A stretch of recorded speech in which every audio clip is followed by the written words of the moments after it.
Ya, les decía que hoy día vamos a hablar de Grecia y Roma, ¿ok? Es un montón. Hablar de Grecia y Roma wow, es mucho. Como siempre, el reto es tratar de ser lo más sintético posible para que pueda alcanzar el tiempo y explicar por lo menos lo más importante. Eh, cuando Napoleón se coronó emperador en 1804, dijo algo así como que la historia de Roma era la historia de la humanidad. En realidad, no sé si la humanidad, pero sí Europa y el mundo influenciado por Europa, nos podríamos encontrar nosotros, porque Perú ha sido colonia de un país europeo, ¿no es cierto? España es Europa. Es Europa. Eh, bueno, ya, sí es Europa, ¿ya? Pero entonces, nuestra historia, los peruanos, también en cierto sentido, por haber sido, repito, colonizados por un país europeo, parte de nuestro origen de una u otra forma también están en los griegos y los romanos. ¿Ok? Roma generalmente se habla de lo greco-romano, ¿no es cierto? De hecho, cuando se habla de Grecia y Roma, se habla de lo clásico, como si ambas civilizaciones o culturas habrían sido una sola. Y eso es cierto, o sea, Roma es algo así como una continuidad de los griegos. Roma conquista militarmente a Grecia, la península balcánica, pero Grecia conquista culturalmente a los romanos. Entonces, Roma, con sus particularidades, obviamente, es algo así como una continuidad cultural de los griegos, en cuanto a sus leyes, en cuanto a, no sé, su sistema filosófico, religiosamente también, ¿no es cierto? Los romanos van a adherir a su panteón religioso, es decir, a sus cultos, a sus dioses, muchos dioses griegos, y van a conservar además sus dioses antiguos o tradicionales también. Entonces, repito, para concluir, hablar de Grecia y Roma es hablar del mundo de hoy, nuestro idioma, por ejemplo, el español. Es un idioma, una lengua, en literatura o en lenguaje, imagino les han enseñado esto. Es una lengua romance. La lengua romance, romance viene de Roma, ¿cierto? ¿Cuál es el idioma romano? El latín. Y bueno, de la mezcla del latín con otras lenguas indoeuropeas o germánicas, van a surgir esto que se llama lenguas romances, entre ellas el español, que es lo que nosotros. Entonces, también podríamos, repito, mirar a los griegos y los romanos parte de nuestra historia en algún sentido, ¿no es cierto? Por la influencia que van a tener en el desarrollo de la cultura y la mentalidad europea, que repito, llega a nosotros con España. Entonces, eso como introducción, ¿ok? Eso como introducción. Importancia, creo, de los griegos y de los romanos. Ahora sí hablemos de Grecia. Grecia, Grecia, Grecia. Grecia es considerada algo así como la cuna de la civilización occidental. Cuando escuchen la palabra occidental, lo occidental hace referencia no a un lugar geográfico específicamente, sino a más bien es un término vinculado a lo histórico. Lo occidental es lo europeo, por decirlo así, ¿no? Entonces, Grecia es considerada cuna de la civilización occidental o cuna de la civilización europea. Otros le llaman la cultura matriz de Europa. En Grecia, por ejemplo, aparece la primera escritura europea, que es la lineal A. Y te voy a hablar de dónde aparece. Grecia, qué sé yo, surge la historia, el padre de la historia está en Grecia, ¿no es cierto? El padre de la medicina está en Grecia.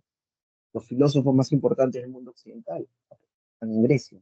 Antes de Sócrates, los presocráticos, ¿no es cierto? Y a partir de Sócrates pues, tiene Platón, Aristóteles. Disculpe, Entonces, profesor, como, ¿podría hablar un poco más alto? Es que no se escucha bien aún. wow, wow. Se escucha entrecortado. A ver, ya, ya, perfecto. Vamos a hacer algo. Voy a ponerme estos audífonos y ustedes me dicen si se escucha bien, ¿ok? Un segundo, un segundo. Vamos a darle solución. Un segundo. Yo voy a desconectar estos audífonos que están con Bluetooth.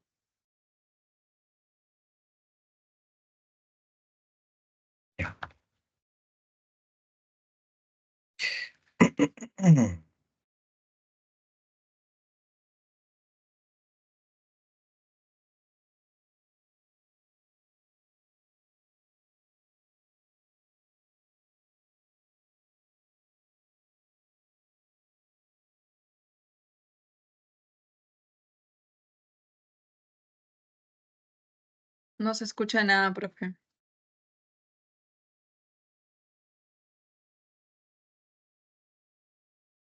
No se escucha nada. Profesor, no se escucha nada. Ya, sí, son mis audífonos, se han malogrado. Es que solo tengo estos. Estos son con Bluetooth, pero no tienen... No... ¿Ahora se me escucha? Ahora. Ahora sí. Sí, Sí. sí, profe. Ya, ahora se escucha mejor. Ahora sí, profesor. Sí, mucho mejor. Ya, ok. Entonces voy a hacer sin audífonos, voy a hablar de frente, ¿ok? Ya, ok.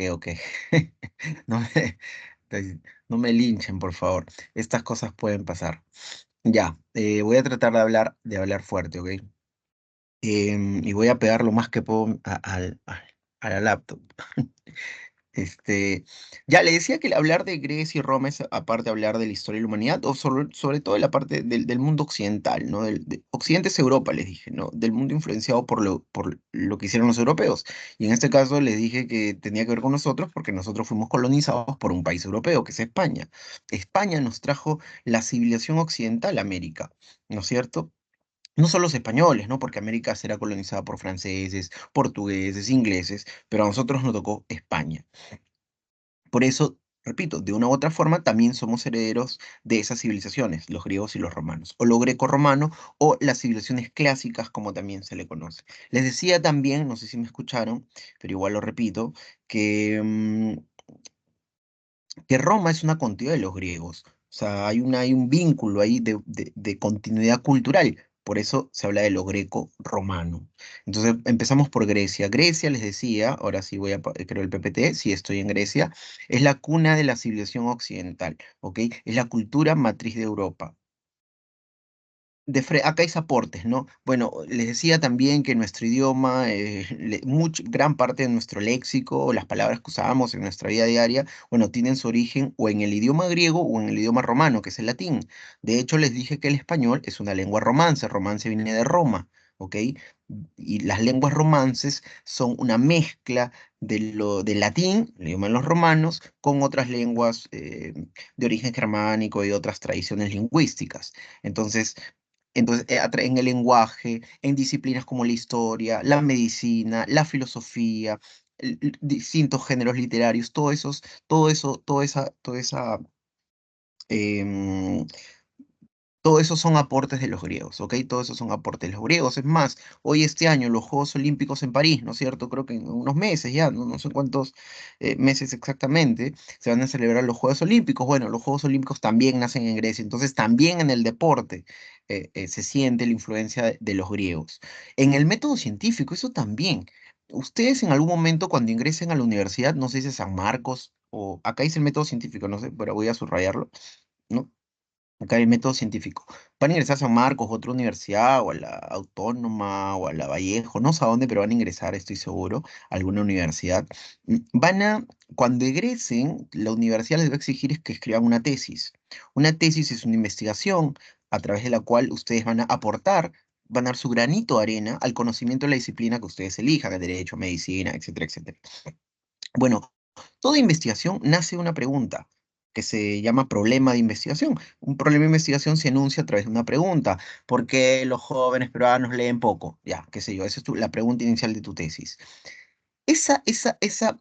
Preguntarse, la idea de preguntarse, de cuestionarse, de espíritu crítico, de la pregunta, del cuestionamiento, nace en Grecia también con la filosofía, ¿no es cierto? De hecho, a Sócrates se le condena a morir tomando cicuta por eso, porque empezó a preguntarse, a cuestionarse, a salirse del sentido común, y eso es lo que hace, y eso es lo que hace hasta el día de hoy el conocimiento científico o el método científico, investigar a partir de preguntas, ¿ok? Cuestionarse, etcétera, etcétera, etcétera. Esa idea inicial también nace con los griegos, ¿ok? Y particularmente con la filosofía griega.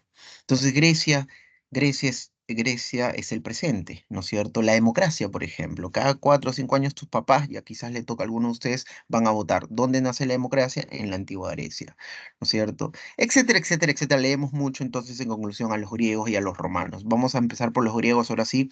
Ya hice una pequeña introducción sobre estas dos culturas o civilizaciones. Geográficamente, ¿ok? Aquí dice las regiones de Grecia. Bueno, el mundo griego o el centro, digamos, del desarrollo de los griegos va a ser aquí, en esta zona que se llama la península de los Balcanes. Esto se le conoce como Grecia continental, ¿ok? Esto es una península, ustedes saben lo que es una península, ¿no? ¿No es cierto? Cuando un pedazo del continente se introduce en el mar o en el océano. Bueno, esto es la península de los Balcanes o la península balcánica, y a esto también se le conoce como la Grecia continental. Aquí, esto es el mar Egeo. Ven acá, el mar Egeo, es todo esto. Se cree que acá hay más o menos 2000 islas. ¿Ok? Otros dicen 3000 islas. Bueno, hay muchas islas, ¿ya? Eso no les van a preguntar, obviamente, nunca. No, pero hay miles de islas. Y hay una que es la más grande, que se llama Creta, que está aquí. ¿Ok? A esta parte, a estos archipiélagos, no, a este archipiélago, ¿no es cierto? Un conjunto de islas, se le conoce como la Grecia insular, que vendrían a ser las islas del Egeo. ¿Ok? Miles de islas, la más grande y la más importante en términos históricos es Creta. Ahorita voy a hablar de esa isla. Luego está la Grecia jónica, que está aquí. A esta parte los griegos también le llamaban el Asia Menor o también el Cercano Oriente. Bueno, hoy se sigue usando ese concepto, ¿no? Obviamente esta idea de Cercano Oriente, Lejano Oriente, está vista desde Europa, ¿no es cierto? O sea, para los europeos, la parte oriental es Asia, ¿no? Y la parte occidental, bueno, vendría a ser América, pero el planeta es redondo, ¿no es cierto? Bueno, pero desde la lógica europeo, ese es su cercano oriente, es su Asia menor, digamos, su Asia mayor estaría más hacia el este. Esto es la península de Anatolia, esto vendría a ser hoy Turquía, ¿no es cierto? Esto que los griegos llamaron la Grecia jónica. Aquí hay algunas ciudades muy conocidas, Mileto, por ejemplo, Tales era de ahí, un filósofo Tales de Mileto, Efeso, Lesbos, entre otras ciudades importantes o colonias griegas importantes, Rodas también, ¿no? Que es otra islita importante cerca a esto que se llamó la Grecia jónica, el Asia Menor, hoy Turquía, la península que es una península también, ¿no? Y Turquía. Acá está el paso de los Dardanelos. Aquí también más al norte está Troya, ¿ok? O, en realidad el nombre histórico de Troya es Ilion, ¿ok? Pero bueno, es un nombre, o mejor dicho, ese nombre de Troya trascendió, bueno, ya saben, por la Ilíada, la Odisea, Homero, etcétera, etcétera. Ahorita voy a hablar de eso también. Y por último está la Magna Grecia. Esto vendría a ser el sur de Italia.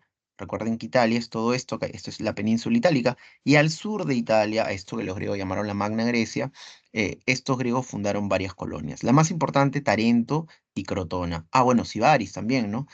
Sibaris, de ahí viene la palabra sibarita, ¿no es cierto? Que es lo que tus mamás o ustedes le echan a su comida, imagino. Bueno, ya, eso tiene otra historia, pero no hay tiempo. Entonces, la Magna Grecia, que sería el sur de Italia, la Bota Itálica y, bueno, parte de Siracusa, que hoy es la isla de Sicilia. Entonces, esas son las cuatro zonas geográficas cuando se habla de la historia de los griegos de la antigüedad, ¿ok? La península balcánica, la Grecia jónica, la Grecia insular, ¿no? O sea, las islas, y la Grecia, o la Magna Grecia, que vendría a ser el sur de Italia. Ya, entonces ya nos ubicamos geográficamente, pasemos a hablar de los periodos históricos. Antes de continuar, por favor, un segundo, un segundo, un segundo. Se me escucha bien, ¿no es cierto? ¿Se me escucha bien? Quiero que por favor me... Sí. Ya, Sí, ya, profe.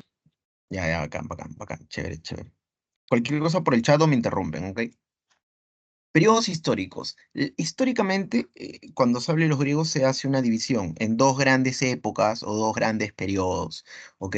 La época prehelénica, acá dice civilizaciones prehelénicas, y el otro periodo vendría a ser las civilizaciones o época, ¿no? Civilización o época helénica. Entonces, primero, de manera general, lo prehelénico y lo helénico, ¿ok? Lo prehelénico y lo helénico. Lo prehelénico está subdividido en dos periodos, el cretense y el micénico.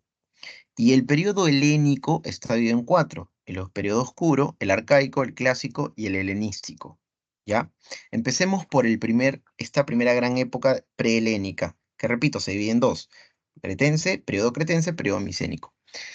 El periodo cretense, bueno, ya su mismo nombre lo dice, ¿no? La historia de los griegos no se va a iniciar ni en la Grecia continental, ni en la Magna Grecia, ni en la Grecia jónica, sino en la Grecia insular y específicamente en la isla de Creta, ¿ok? Que esta es una isla grande, más o menos 90 kilómetros cuadrados, ¿ok? Y ahí se inicia la historia de los griegos, ¿ok? En esa isla. Acá está la cronología, ¿no? Más o menos entre 2500, 1500 antes de Cristo. Bueno, acá hay varias ciudades, ¿ok? Está Nosos, que va a ser en un momento la ciudad más importante en toda la isla, pero habían otras ciudades, Faestos, la Agiatriada, entre otras. Hay un rey que aparece en esta ciudad de Nosos que se llama Minos y se cree que él fue el unificador de todas las ciudades que existían en la isla, ¿no? Entre las más importantes ya le dice, Faesto, la Agiatriada, ¿ok? Él unifica, él es, así como en Egipto, ¿no es cierto? Aparece Menes y Narmer que unifica todo Egipto. Bueno, el rey Minos se cree que unifica a estas otras ciudades importantes que se habían desarrollado en la isla de Creta, ¿ok? Entonces vendría a ser, la unificación se iniciaría con el rey Minos. Económicamente, entonces a partir de Minos, la isla se unifica, digamos, ¿no? Eso es políticamente. Económicamente, la isla es considerada, o la actividad económica, o el régimen económico, perdón, para ser más exactos, se conoce como talasocracia. Kratos es poder, ¿no? La palabra Kratos es poder. Talasos es algo así como el mar o océano, ¿ok? O está vinculado a lo marítimo. Entonces, el poder del mar. Algo así es la talasocracia. ¿Qué significa eso? Que la principal actividad económica, ¿no? de la isla de Creta era el comercio marítimo. El poder viene del mar, el poder económico viene del mar principalmente por la actividad del comercio marítimo, ¿ok? Entonces, económicamente, la isla de Creta o en la isla de Creta, la principal actividad económica es el comercio marítimo y a eso se conoce también como talasocracia, el poder del mar. ¿Qué más? En la isla de Creta además aparece la primera forma de escritura de Europa. Se llama la escritura lineal A. ¿Ok? La escritura lineal A. Em, en la isla de Creta también surge la famosa leyenda del Minotauro. Me imagino que ustedes la han escuchado. Y el toro era un animal sagrado y de culto en la isla de Creta. De hecho, ahí se realizaban actividades que hoy podríamos llamar tipo de tauromaquia, ¿no es cierto? Acá hay una imagen donde está el torito, ¿no? Enfrentándose a estos que vendrían a ser toreros de la isla de Creta, ¿ok? Bueno, la leyenda del Minotauro, ustedes saben, el laberinto del Minotauro, era una mitología que había penetrado culturalmente a la gente de la isla de Creta. De hecho, los palacios, Nosos, Faestos, los palacios más importantes, ciudades más importantes de Creta, tienen muchas habitaciones en forma laberíntica. O sea, el mito, esta leyenda, o el mito del Minotauro, es parte de la cultura de los cretenses. No me voy a detener en el mito, chicos, porque yo me imagino ustedes ya lo deben saber, quizás se los han contado en otros cursos. Entonces, hay un rey que es Minos, que unifica políticamente la isla, hay un sistema económico que se llama talasocracia, hay un desarrollo cultural a través de la escritura, la lineal A, ¿ok? Hay un mito muy famoso que ha penetrado, sí, la mente está muy, muy presente en la cultura de los cretenses, que tiene que ver con los toros, la tauromaquia, la leyenda del Minotauro, etcétera, etcétera, etcétera. Y finalmente, para terminar con este periodo, se cree que hay algo así como un gran terremoto, hay una erupción volcánica que genera un maremoto que destruye a la isla, la afecta considerablemente, y esa debilidad, producto de este cataclismo sísmico, será aprovechado por los aqueos. Los aqueos era la gente, como generalmente se le conocía a los que vivían aquí en la Grecia continental, y estos aprovecharán la debilidad de Creta para invadirla y conquistarla, ¿ok? Y conquistarla militarmente. A los que viven en la isla de Creta, por si acaso, también se les llamaba pelasgos, pelasgos, ya, bueno, entonces así se termina la historia de esta pequeña isla, repito, ahí se inicia la historia griega. Con los años, estos saqueos, que son de la Grecia continental, van a fundar ciudades y entre esas, la más importante será Micenas. ¿Ok? Micenas se convierte en la ciudad más importante de la Grecia continental, de esto que es la península balcánica, y a partir de esa hegemonía, o sea, del dominio o la preeminencia de esta ciudad, es que se habla del periodo micénico, ¿ok? Del periodo micénico. Lo más importante del periodo micénico, bueno, esto por muchos años, por muchos siglos se creyó que era también mitología, que era una leyenda. Me estoy refiriendo a la Guerra de Troya, pero desde las excavaciones de Henry Schillman a fines del siglo XIX, se sabe hoy que la Guerra de Troya sí existió, ¿ok? Troya está en lo que hoy vendría, o lo que se llama la Grecia jónica, ¿no es cierto? Está aquí, miren, al norte, acá, acá está Troya, se llamó Ilion, su nombre histórico, y bueno, los griegos habrían unido, gracias a Micenas, que es la ciudad más importante, eh, para destruir Troya. Homero, que fue quien contó, que era un rapsoda que iba contando y cantando esta guerra, decía que la guerra se inicia por Helena, ¿no es cierto? Los dioses, el banquete de Zeus, Paris, ya. Eso también me imagino que ustedes lo han leído por literatura o en otro curso, pero históricamente hablando, la guerra sí existió, Troya existió, les dije, fue Ilion, Henry Schillman fue el que hizo el descubrimiento de esta ciudad mitológica y literaria. ¿Por qué? ¿Por qué se desarrolló la guerra? Como dice aquí, fue por el control del comercio marítimo que generaba muchas riquezas entre el mar Egeo y el mar Negro. Bueno, voy a ver si hay un mapa más grande por aquí. Acá está, acá está, acá está. Esto es el mar Egeo, ¿ok? Y esto es el mar Negro. Si se dan cuenta, Troya está aquí. Esto se llama el paso de los Dardanelos. Entonces, era una zona importante. Troya era algo así como un peaje. Todos los barcos, las embarcaciones dedicadas al comercio que pasaban por esa zona, tenían que pagar algo así como un impuesto a Troya. Entonces, al convertirse en algo así como una ciudad peaje, Troya se hizo muy rica y esa riqueza era querida también por las ciudades griegas, ¿no es cierto? Por eso es que Micenas unirá a los griegos para invadir Troya, destruir Troya y de esa manera apoderarse de todas las riquezas que generaba el comercio marítimo entre el mar Egeo y el mar Negro. ¿Ok? Espero que haya quedado claro. Entonces, la causa de la guerra de Troya es una causa comercial, es una causa económica. ¿Ok? Una causa económica. En el periodo micénico también se va a desarrollar una nueva forma de escritura, que está acá. Acá hay una tablilla de arcilla, ¿no? Parecida a la de los mesopotamios, a la escritura cuneiforme, que se llama escritura lineal D, ¿ok? En la isla de Creta aparece la escritura lineal A, en el periodo micénico aparece la escritura lineal B, ¿ok? Bueno, entonces esto es lo más importante. ¿Cuál es el fin de este periodo, del periodo micénico que abarca de los 1500 a los 1150? Unas invasiones. No sé si recuerdan en Egipto, Mesopotamia, India y China, pero no, China ya no, en China no, pero hasta Mesopotamia, Egipto, Mesopotamia e India, las invasiones, ¿no? Invasiones de pueblos indoeuropeos.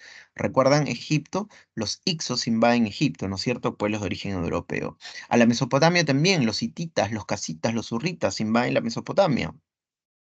Y los indoeuropeos también llegan a la India, ¿no es cierto? Y van a establecer el sistema de castas y el régimen de los brahmanes y los Vedas, etcétera, etcétera, etcétera. Entonces, con Grecia pasa lo mismo. Llegan pueblos de origen indoeuropeo.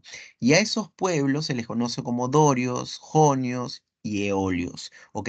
Estos dorios, jonios y eolios van a invadir esta zona de Grecia, donde viven los aqueos, ¿no es cierto? Donde la ciudad más importante es Micenas, y bueno, van a apoderarse de la Grecia continental. ¿Ok? Entonces, a partir de la invasión de estos pueblos de origen indoeuropeo, ¿qué conocen los pueblos de origen indoeuropeo?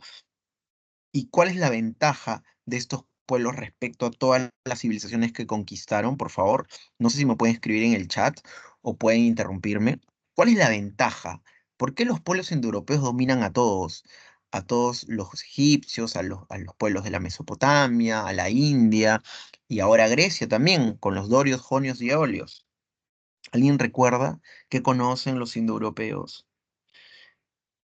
¿Qué han sabido? ¿Están ahí? El Estoy hierro. hablando solo. Muy bien, muy bien. El hierro, lo que conocen los indoeuropeos es el hierro, y el hierro les da una ventaja militar por sobre el resto de pueblos a los que estos van a conquistar. ¿Ok? El hierro. No olviden eso. Los hititas, los casitas, los hicsos, los dorios, los jonios, los eolios conocen el hierro, y el hierro le da el poder para conquistar y dominar a todos estos pueblos que les he mencionado. Ya. Entonces, a partir de la invasión de los europeos, pasamos a la siguiente época, la época helénica. Ya dejamos la época prehelénica, ahora la época helénica.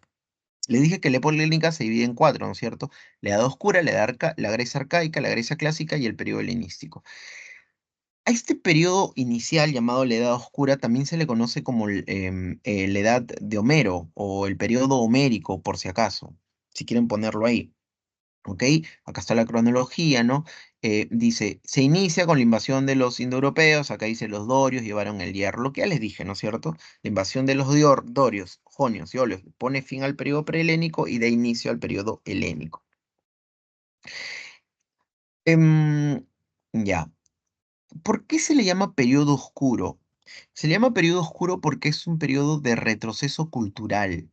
Es una época oscura en términos culturales. De hecho, la escritura desaparece, porque en el periodo prehelénico estaba la escritura lineal A y la escritura lineal B, ¿no es cierto? Bueno, en este periodo desaparece la escritura, hay una suerte de retroceso cultural, es un periodo de guerras, ¿no es cierto? Mucha gente se ve desplazada, ¿no? Los aqueos que vivían en la península balcánica van a ser desplazados por estos pueblos indoeuropeos. Entonces hay migraciones, guerras de resistencia, rebeliones. Por eso se le llama periodo oscuro. ¿Por qué se le llama periodo homérico? Porque se cree que Homero vivió en esta época. Y en esta época es donde habría empezado a contarle a la gente de Grecia esta guerra mitológica del periodo anterior, ¿no es cierto? La guerra de Troya, ¿ok? Por eso periodo homérico u oscuro. Oscuro por retroceso cultural, homérico porque en esta época se cree que vivió Homero. Luego viene el periodo arcaico, la Grecia arcaica. Arcaico significa viejo, antiguo, ¿ok? Pero yo creo que para que lo recuerden mejor o de otra forma, al periodo arcaico también se le llama periodo de colonización, ¿ok? Al periodo arcaico también se le llama periodo de colonización. Y es un periodo donde el mundo griego se expande. Es el periodo de la expansión del mundo griego, ¿ok? Em, ¿Cómo se expande el mundo griego? A través de colonizaciones. Dice acá periodo de colonizaciones. A ver, han llegado los indoeuropeos, ¿no es cierto? Se han apoderado de todas las zonas de esta península balcánica. La península balcánica, voy a regresar aquí. Bueno, a ver, ¿no hay otro mapa? No, no hay otro mapa. Tengo un mapa bacán, lo hubiera puesto. Prometo, cuando sube este PPT, que voy a incluir un mapa sobre las características, las principales características geográficas de la península de los Balcanes. Pero una de sus características topográficas es que es una zona de muchas montañas. La península balcánica es una zona llena de cordilleras y de montañas. Em, entonces hay muchas zonas, valles grandes y fértiles. O sea, hay valles fértiles, pero son pequeños. Es como la geografía peruana, en la cordillera de los Andes, ¿no es cierto? Hay valles interandinos, que son valles muy fértiles, pero están rodeados de montañas. Entonces, hay poco espacio para la producción agrícola a gran escala, porque, repito, la península volcánica es una zona de montañas. Entonces, ahora han llegado los pueblos indoeuropeos y han segregado a los aqueos. Bueno, estos aqueos ya no tienen dónde vivir porque esos pocos espacios proclives para la agricultura han sido dominados por los pueblos indoeuropeos. ¿Qué tienen que hacer? Tienen que irse de la península balcánica, irse y colonizar otros lugares del mar Mediterráneo, ¿ok? O de la cuenca del mar Mediterráneo. Entonces, estos saqueos van a colonizar aquí, van a fundar ciudades. Les voy a mencionar algunas de las más importantes, ¿no? Por ejemplo, Bizancio. Bizancio es una colonia griega de esta época. Acá está Mileto, otra colonia importante de esta época. Acá está Cirene, ¿ok? Crotona, Tarento en la Magna Grecia, Masalia, que hoy es Marsella, que es uno de los puertos más importantes de Francia en la actualidad. Fundan colonias en España, fundan colonias al sur de Italia, fundan colonias en esto que se llama la zona jónica, al norte de África, colonias en el Mar Negro. Entonces, me dejo entender, el periodo arcaico es un periodo de colonizaciones, es un periodo donde el mundo griego se expande por necesidad, porque en la península balcánica hay poco espacio grande y este poco espacio grande, llano, perdón, y fértil, ahora le pertenece a los indoeuropeos. ¿Me dejo entender? Bueno, otro aspecto importante de este periodo es que se van a conformar las polis. ¿Qué eran las polis? Las polis eran las ciudades-estados de los griegos, ¿ok? Una ciudad-estado era una poli. Por ejemplo, Esparta era una poli, Atenas era una poli, Corinto era una poli, Tebas era otra poli, Argos era otra poli. cada poli es una ciudad-estado. Y otra característica de las polis es que son ciudades-estados independientes. ¿Y qué significa eso? Que los griegos políticamente eran pueblos divididos, ¿ok? O sea, la clase pasada hablé de los mochica, creo, ¿no? En la historia del Perú, sí, hablé hasta los tiahuanaco. Y yo hice la comparación de los reinos mochicas en la costa norte con los griegos, porque recuerden que en la cultura mochica había un rey que controlaba un valle que se llamaba Alaec, ¿no es cierto? Luego habían varios Alaec a lo largo de toda la costa norte peruana. Bueno, aquí algo parecido. Cada ciudad-estado era independiente una de la otra, pero habían cuestiones culturales que los unían. Por eso se habla del mundo griego o de la cultura griega o civilización griega. El idioma era uno de esos factores culturales que unían a estos pueblos. La religión, todos les rendían culto a los mismos dioses: Zeus, Afrodita, Hera, Atenas, em, Apolo, qué sé yo, todos los dioses, ¿ok? Y algunas costumbres, por ejemplo, los Juegos Olímpicos. Los griegos eh, em, este, entraban en periodos de tregua, por ejemplo, si es que había una guerra entre ellos, para jugar sus Olimpiadas o sus Juegos Olímpicos. Entonces, había muchos factores que unificaban culturalmente estos pueblos, pero políticamente eran ciudades independientes. De hecho, van a haber muchas guerras entre estas polis. La historia de los griegos es una guerra entre ellos mismos, ¿ok? La más importante de esas guerras se va a llamar la Guerra del Peloponeso, después hablaré de esa guerra, pero fueron pueblos que siempre estuvieron inmersos en rivalidades y en guerras entre ellos, ¿ok? Entonces, y en este periodo entonces, en resumen, se están formando las polis, que eran ciudades-estados, que eran independientes, que generalmente entraban en conflicto entre ellas, pero que mantenían lazos culturales que los unían, por eso se habla de cultura griega o civilización griega. La Grecia clásica, eso es el periodo de mayor esplendor, ¿ok? Es el periodo de mayor auge, digamos, de los griegos, aunque yo diría de una ciudad en particular, Atenas, ¿ok?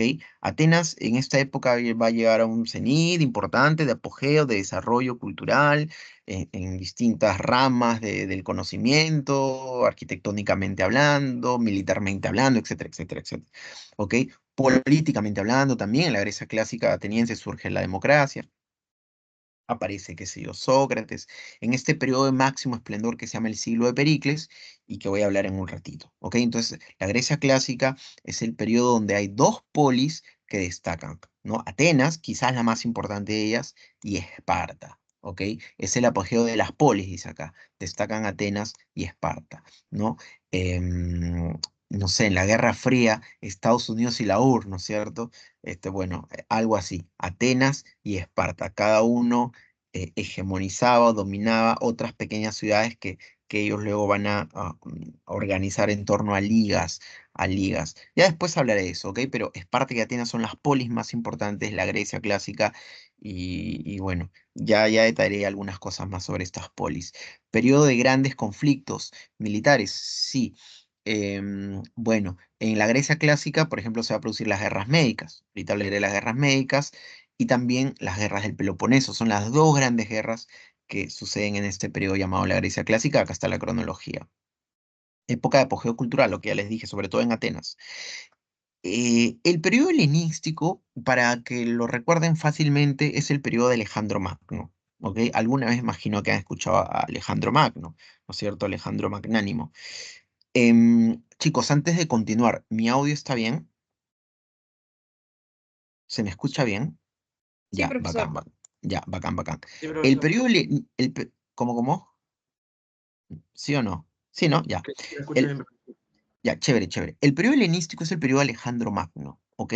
Alejandro Magno irrumpe en un jovencito, un chibolo, pulpín, 18, 20 añitos, su viejo Filipo, ahorita voy a hablar de esto con detalle, ya muere y asume el poder, los griegos se le rebelan, los aplastó Alejandro, una miércoles Alejandro, y va a conquistar gran parte del mundo de la antigüedad y sobre todo al imperio que los griegos siempre recelaron, los persas, ¿no? Que Alejandro conquistará el imperio persa y tratará de hacer algo que yo creo que es un paradigma o un modelo que hasta el día de hoy Europa y esta parte del mundo añora, que es que, bueno, los griegos llamaban cultura helenística y que hoy podríamos llamar interculturalidad. Lo que quería Alejandro Magno era que los pueblos griegos, la cultura griega y la cultura oriental de los persas, por ejemplo, se una, que se aproveche, que saque lo mejor de la una y de la otra y que, bueno, puedan convivir, ¿no es cierto? Eso que hoy llamamos la globalización, nos respetémonos, ya, bueno, más o menos eso quiso hacer Alejandro cuando conquistó a los persas y construyó el imperio macedónico o el imperio Alejandro Magno, y a eso se le llama cultura helenística, ¿no? Bueno, dice acá difusión de la cultura griega en Oriente. Ya bueno, esto lo voy a detallar más adelante, es un pantallazo general, ¿ok? Entonces, para recapitular, época prehelénica, época helénica, época prehelénica, lo cretense y lo micénico, o lo minoico y micénico también, a lo cretense, al periodo cretense también se le llama cretense o minoico, ¿ok? Yo lo recordaría mejor así, periodo minoico y micénico. Y dentro del periodo de la época helénica está la Edad Oscura, arcaica, clásica y helenística. Ya. Em, Hablemos de las dos polis más importantes de Grecia. Estoy hablando en la época clásica, ¿no? En la época clásica. Como dice acá, en la época clásica destacan dos polis, Esparta y Atenas. Esparta, Esparta. Son griegos, sí, pero ¿no? Los espartanos y los atenienses, ambos son griegos, les dije, ambos rinden culto a los mismos dioses, ambos tienen sus oráculos, ambos, en ambas polis participan de los Juegos Olímpicos, en ambas polis se habla el mismo idioma, pero los espartanos y los atenienses eran muy distintos en muchos sentidos, ¿ok? Esparta, dice, es una ciudad-estado, vamos a ubicarla primero geográficamente, ¿ok? Vamos a hablar de Esparta geográficamente. Acá dice, Esparta está ubicada en la región de Laconia. A Laconia también se le llama Lacedonia, Laconia o Lacedonia, ¿ya? Em, y esto está ubicado en la península del Peloponeso. Regresemos al mapita inicial. Esta es la península balcánica, ¿no es cierto? Pero si se dan cuenta, hay como varios bracitos chiquitos. Bueno, estos también son penínsulas más pequeñas. Aquí está Esparta, no sé si se nota. Esparta estaría en una península también. Una península al interior de la península más grande, que es la península balcánica. Y la península balcánica estaría al interior de una península más grande que es Europa. Porque para algunos geógrafos, Europa es una península. Es una península de Asia, Euroasia, ¿no es cierto? Bueno, ya. Eso es polémico. Pero la península balcánica, que es una península, en su interior tiene varias penínsulas. Y una de esas es la del Peloponeso. Y ahí se ubica la ciudad de Esparta. ¿Ok? La ciudad de Esparta. A esa zona también se le llama Laconia o Lacedonia. Y como muchas ciudades de la antigüedad, está cerca un río, ¿no es cierto? Está en la importancia de los ríos. Forman valles, hay tierra fértil en los valles. Cerca un río llamado el río Eurotas, ¿ok? ¿Recuerdan las invasiones indoeuropeas? Yo les dije que llegaron dorios, jonios, eolios, ¿no es cierto? Ya, los dorios habrían llegado a esa zona de Grecia, a la península del Peloponeso, ¿ok? Entonces los espartanos, a partir del periodo clásico, o desde antes, desde que llegaron los dorios, se sienten descendientes de estos dorios, ¿ok? Repito, los espartanos del periodo clásico se sienten descendientes de los dorios, ¿ya? Eso en resumen, entonces. Ya les dije su ubicación geográfica, su origen vendrían a ser los dorios, y económicamente, ¿ok? Económicamente fue un pueblo o una poli, ¿no? Agropecuaria, ¿ok? Es decir, la principal actividad económica aquí es la agricultura, seguida de la ganadería, ¿ok? Cuando hay agricultura y ganadería se llama también lo agropecuario. Bueno, ahí se agropecuaria, agricultura y economía. Una gran potencia militar en Grecia. Los mejores soldados del mundo griego antiguo son los espartanos, ¿ok? Em, Ahorita voy a hablar un poco de su formación militar, de los cuántos años entrenaban, aspectos vinculados a la cultura espartana. Em, Esperen, déjenme ver la hora, 2:23, una hora, wow, voy a volar, voy a correr, chicos, lo siento, pero como le dije es mucho, pero el tiempo es muy tirano y cruel. Empecemos por las clases sociales, ¿ok? O la organización social. Los homoioi significa algo así como iguales, ¿ok? Los homoioi o eupatrias, también se le llama eupatrias, eran la clase alta, digamos. Eran los únicos que tenían el rango de ser considerados ciudadanos. Y como eran los únicos que tenían el rango de ciudadanos, eran los únicos que tenían derechos políticos. O sea, dentro de esta clase alta, llamado los homoioi o eupatrias, estos señores podían ocupar cargos políticos, podían ser autoridades políticas. Y y todos ellos tenían la obligación de ser hoplitas. ¿Qué era un hoplita? El soldado en el mundo griego. Al soldado griego se le llama el hoplita, ¿ok? Entonces, todos estos ciudadanos tienen derechos, estos homoioi tienen derechos políticos y además tienen el deber de luchar por su ciudad, de ser soldados. Y repito, los soldados se le llama hoplitas. Dice acá soldados de infantería pesada en Grecia, los mejores entrenados eran los espartanos, ¿no? Acá hay un hoplita espartano, con su escudo en forma de U invertida, su casco, su yelmo y su lanza, ¿ok? Los espartanos. Ellos, eh, digamos que la educación en Esparta era selectiva desde el nacimiento. Cuando nació un niño espartano, los espartanos sabían que él tenía que vivir y morir siendo un gran guerrero. Entonces, no podían soportar los espartanos que nazca un niño con algún tipo de formación, qué sé yo, 11 dedos, tuerto, no sé, cualquier tipo de deformación somática, antroposomática. Y en ese caso, según los historiadores, ¿no? Estos niños eran desechados, ¿ok? O eran arrojados al río Eurotas o lanzados también de las montañas cerca a Esparta, ¿ok? Entonces, el ciudadano, el homoioi, el eupátrida, tenía que ser el mejor soldado de la antigüedad. Y de ellos, repito, eran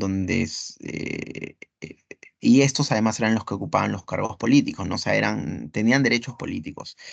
Los periecos, como dice aquí, eran algo así como los extranjeros, o sea, eran personas libres, hombres libres, pero no tenían derechos ciudadanos. O sea, un perieco no podía aspirar a ser miembro o un rey, no podría aspirar nunca a ser un éforo, no podría aspirar a ser miembro de la asamblea donde se tomaban las decisiones o de la gerucia. No, no, no. Los periecos podían realizar otro tipo de actividades económicas dentro de la ciudad, pero no eran considerados ciudadanos. Y los ilotas eran algo así como esclavos. Dice acá, constituían la mano de obra esclava, ¿no? Estaban al servicio de los homoioi. Pero ojo, el esclavo en Esparta es protegido de una u otra forma por el Estado. Perdón, el ilota en Esparta era protegido por el Estado, ¿ok? Porque el Estado espartano entendía la importancia de estos ilotas que son como esclavos. No es como en los atenienses, la esclavitud en Atenas era distinta, porque el esclavo le pertenecía a un individual, a un individuo, a un sujeto. Entonces tú podías hacer con ese esclavo lo que se te venga en gana. Aquí no.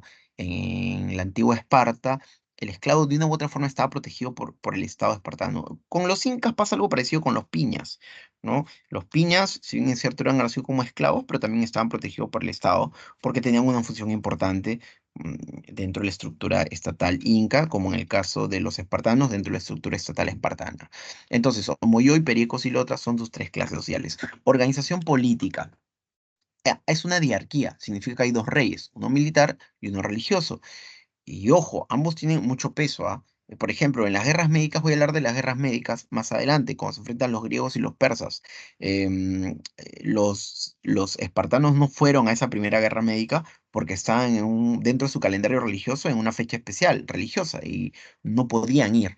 ¿Ok? Entonces, lo religioso es muy importante para los espartanos como para el mundo griego en general, pero quizás sobre todo más para los espartanos. Entonces, habían dos reyes, repito, uno militar y uno religioso. El famoso Leónidas, que va a morir también en las guerras médicas, en la Segunda Guerra Médica, en las Termópilas, era uno de esos reyes militares, ¿no? De los tantos reyes que hubieron en la historia de Esparta. Los éforos eran algo así como su poder judicial, ¿ok? Los éforos eran sus jueces, sus magistrados jurídicos, digamos. Hablando de eso, de lo jurídico, este señor se llama Licurgo. Licurgo es considerado el más importante legislador espartano, ¿ok? Él hace las principales reformas jurídicas, o sea, las leyes, ¿no? Leyes que ordenan la ciudad de Esparta, a la poli de Esparta, y bueno, también hace reformas militares, ¿ok? Entonces, Licurgo es el principal el legislador espartano. En el caso de Atenas, después de hablar, hay también otros legisladores importantes, pero en el caso de Esparta el más importante es Licurgo.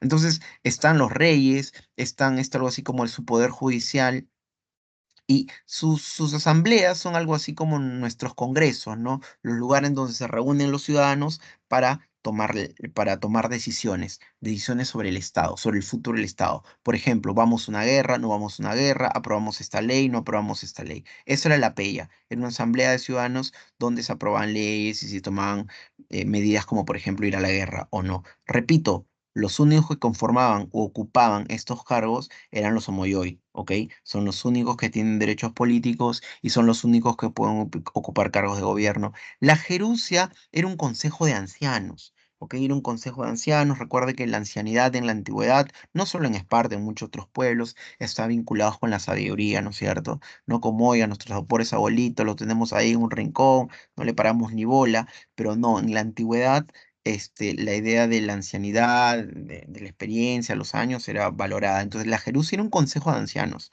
¿ok? De hecho, Gerucia, Geronto, viene de eso, antigüedad, ancianidad. Entonces, estos ancianos, por su sabiduría, eran los que podían modificar las leyes que bueno, eran aprobadas por la PEIA. Tenían un poder importante. Ahí, ya. Pasemos ahora a Atenas. Atenas. Yo le dije que Esparta está en la península del Peloponeso. Atenas está en la península Ática, acá está, en la península Ática, ¿ok? Les dije que el origen de los espartanos eran los dorios, ¿no es cierto? El origen de los atenienses son los jonios, ¿ok? Les dije que la economía en Atenas, las actividades económicas más importantes, la agricultura y la ganadería, ¿no? Lo agropecuario. Bueno, en el caso de Atenas es el comercio marítimo, es el comercio marítimo. Esparta siempre fue una potencia naval, el poder venía del mar. Pregunta. Si el poder viene del mar, si el comercio marítimo es lo más importante, ¿qué tipo de régimen o sistema político-económico tiene Esparta? Lo dije cuando hablé de Creta. A ver, ¿quién me responde? Si el poder viene del mar, Talasocracia. muy bien, Atenas es algo así como una talasocracia. Muy bien, muy bien. Atenas es una talasocracia, ¿ok? Em, mm, Bueno, sistema de gobierno, un segundo, apareció algo acá. A diferencia de los espartanos, que siempre van a ser una diarquía y siempre van a estar gobernados por algo así como una aristocracia, me estoy refiriendo a Esparta por si acaso, y esta va a ser una democracia, una aristocracia, perdón, que gobierna y va a ser inmóvil, o sea, va a permanecer por muchos años, décadas y siglos. En el caso de Atenas, no. Atenas sí evoluciona políticamente, ¿ok?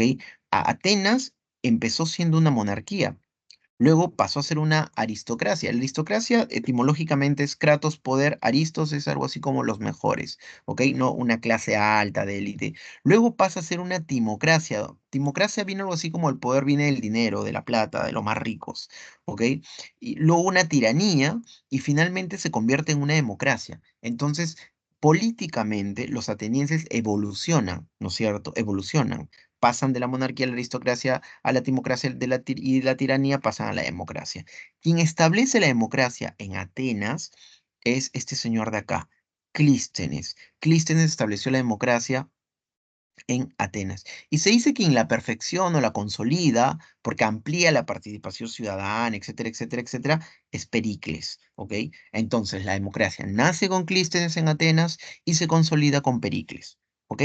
Antes de Clístenes y Pericles, sin embargo, hubieron otros legisladores importantes. Les dije que en Esparta está Licurgo, ¿no es cierto? En Atenas está primero Dracón y luego Solón, ¿ok? Dracón y Solón son los primeros grandes legisladores del mundo ateniense, después ya viene Clístenes y Pericles. Recuerden, Clístenes funda la democracia, Pericles consolida la democracia. De hecho, Dracón dice acá, elaboró un código severo, ¿no? La palabra draconiano se sigue usando hasta el día de hoy, ¿no es cierto? Por ejemplo, cuando tu papá te castiga, te grita, papá, no seas tan draconiano, ¿no? O sea, no seas tan severo, ¿no? Eso es una palabra, digamos, que está en el diccionario y que se usa hasta el día de hoy, ¿no? Lo draconiano como sinónimo de severidad. Em, ya, pasemos a hablar de la organización social durante la democracia.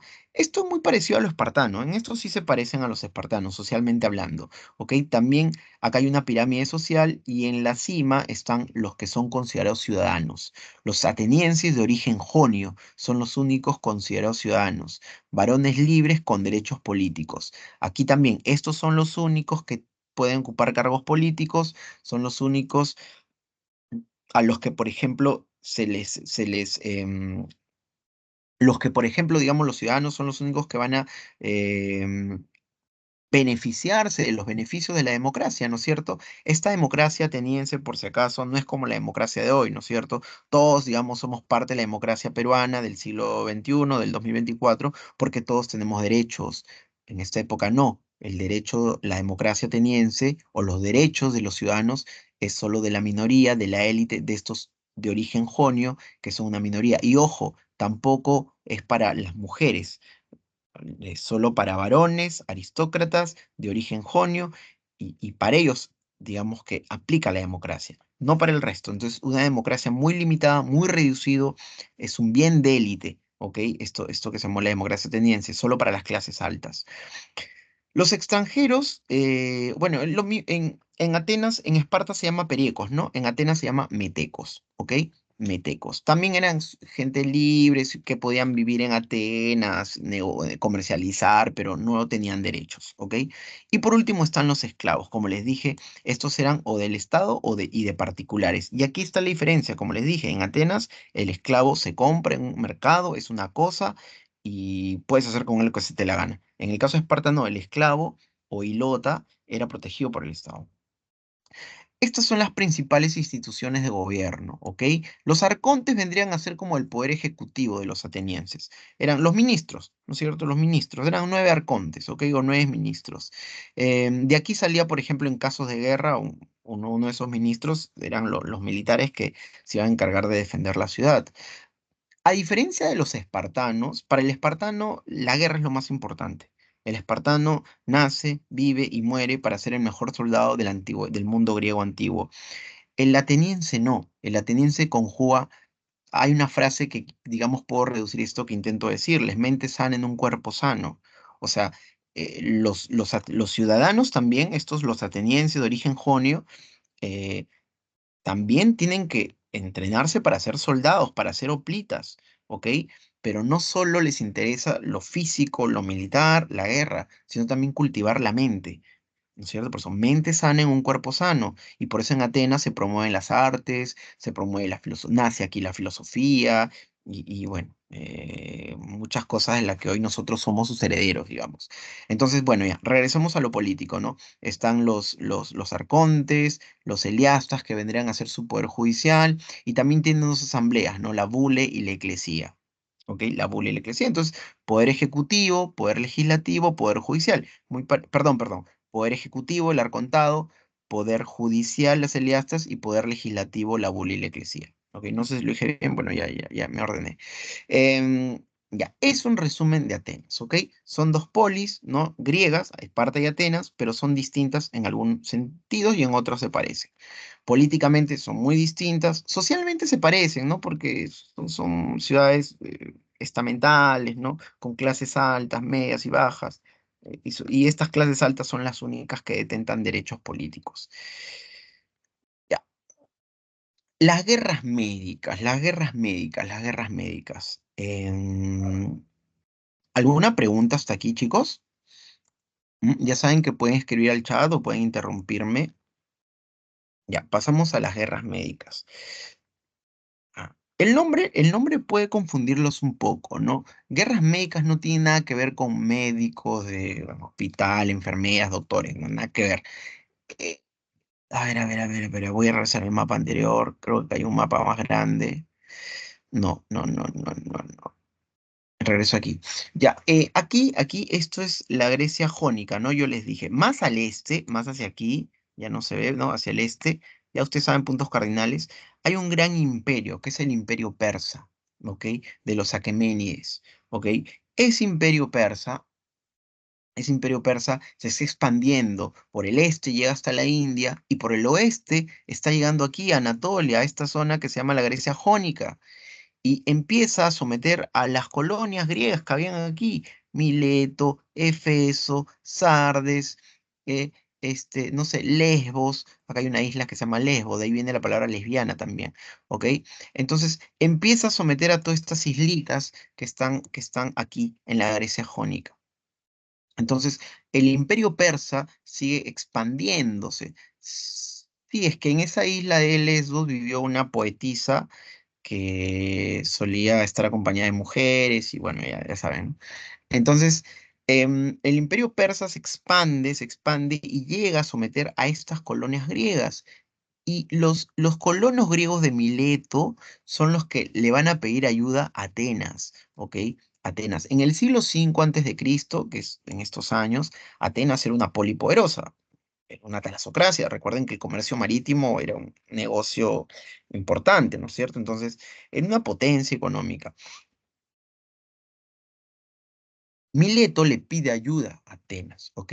Para liberarse de los persas que han llegado a someter a las colonias de la Grecia jónica.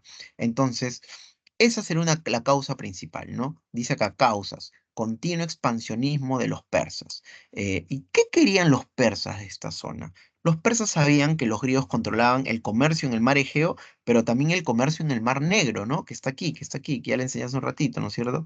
Acá está el mar Egeo, allá está el mar Negro. Entonces, este comercio generaba muchas riquezas, daba muchas ventajas económicas y los atenienses sobre todo eran los que se aprovechaban de esas riquezas. Entonces, por eso es que los persas llegan a esta zona, quieren también beneficiarse del comercio marítimo en esta zona, ¿ok? Detonante la rebelión de Mileto, como les dije, ¿no? Los pobladores de Mileto se rebelan contra los persas y por eso le piden ayuda a los atenienses. Y así se inicia las guerras médicas. Ah, ¿por qué médicas? Se les podría llamar también guerras pérsicas. ¿Por qué se le llama médicas? Porque en la historia de los persas hay un pueblo antes de los persas que se llamaban los medos, eran vecinos de los persas. Después los persas someterán a los medos, pero los griegos a los persas le llamaban medos. Le llaman medos. Entonces, de ahí guerras médicas. De ahí guerras médicas. Acá está la figura de un héroe de las guerras médicas. Creo que está Calato, ¿no?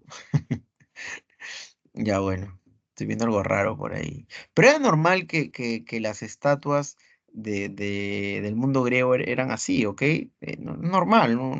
Y encima tienen pene chiquito. Y eso también tiene una explicación. Sobrevive hasta la época del Renacimiento. Allá cuando hable el Renacimiento les explicaré por qué eso, ¿ya? ¿Por qué el micropene? No se sientan identificados, por favor. Ya bueno, claro, acá hay un héroe de las guerras médicas, ¿no? Que es Leónidas. Él va a aparecer en la famosa batalla de las Termópilas. De hecho, hay película, imagino que ustedes la han visto, los 300, ¿no? Ya. Pero ahorita voy a hablar de él, ¿ok? Ahorita voy a hablar, ahora vamos a tener paso a paso sobre las guerras médicas, ¿ok? Médicas por medos, ¿ah? A estas guerras también les pueden llamar pérsicas, ya les dije. Acá hay otro relieve, dice relieve griego de hoplitas en batalla. Los griegos luchaban con lanzas, ¿ven acá? Mientras que los persas luchaban con espadas. No sé, creo que Tucídides narra esta guerra en un libro. Recuerden, yo les hablé de Tucídides en la primera clase. El padre de la historia es Heródoto, pero Tucídides es otro gran historiador de la antigüedad, ¿ok? Y él narra la guerra del Peloponeso. Perdón, me estoy equivocando. Quien narra las guerras médicas es Heródoto. Heródoto es quien narra las guerras médicas, no Tucídides. Tucídides narra las guerras del Peloponeso, ¿ok? Heródoto dijo entonces que las guerras médicas era la espada de la lanza contra la espada. La lanza que usan los griegos, los hoplitas griegos, y la espada que usan eh, los soldados persas, ¿no? Los famosos inmortales que aparecen en esta guerra. Y ahorita hablaré de eso. Entonces, etapas de la guerra, dice, tres guerras médicas, tres etapas distintas. La primera van a luchar solo los atenienses, ¿ok? Los espartanos no le pararon bola. O sea, Atenas va a pedir la ayuda a Esparta. Atenas está acá en la península ática, va a pedir la ayuda a Esparta. Esparta está en su semana religiosa, no puede ir, los sacerdotes no permiten que los ejércitos espartanos apoyen a Atenas, pero además porque además los persas enviaron un contingente militar pequeño y reducido, creían que 20.000 soldados eran suficientes para conquistar y derrotar a los atenienses que apoyaron la rebelión de los militanos, ¿no? De Mileto. Entonces, el rey Darío se confía, el rey persa Darío, y envía este grupo menor de soldados, ¿no? Porque obviamente el imperio persa es un imperio gigantesco, miles de soldados, pero bueno, envía solo un grupo pequeño. Milciades, así se llama Milciades, es el ateniense que va a organizar la resistencia, ¿no? Y va a organizar la resistencia ateniense. Y él decide que la batalla se desarrolle en tierra, en un lugar llamado Maratón, ¿ok? En la bahía de Salamina. La bahía es cuando un pedazo del mar se introduce en la... Porque acá hay una bahía, ¿ok? Ahí llegan los barcos persas, ¿no?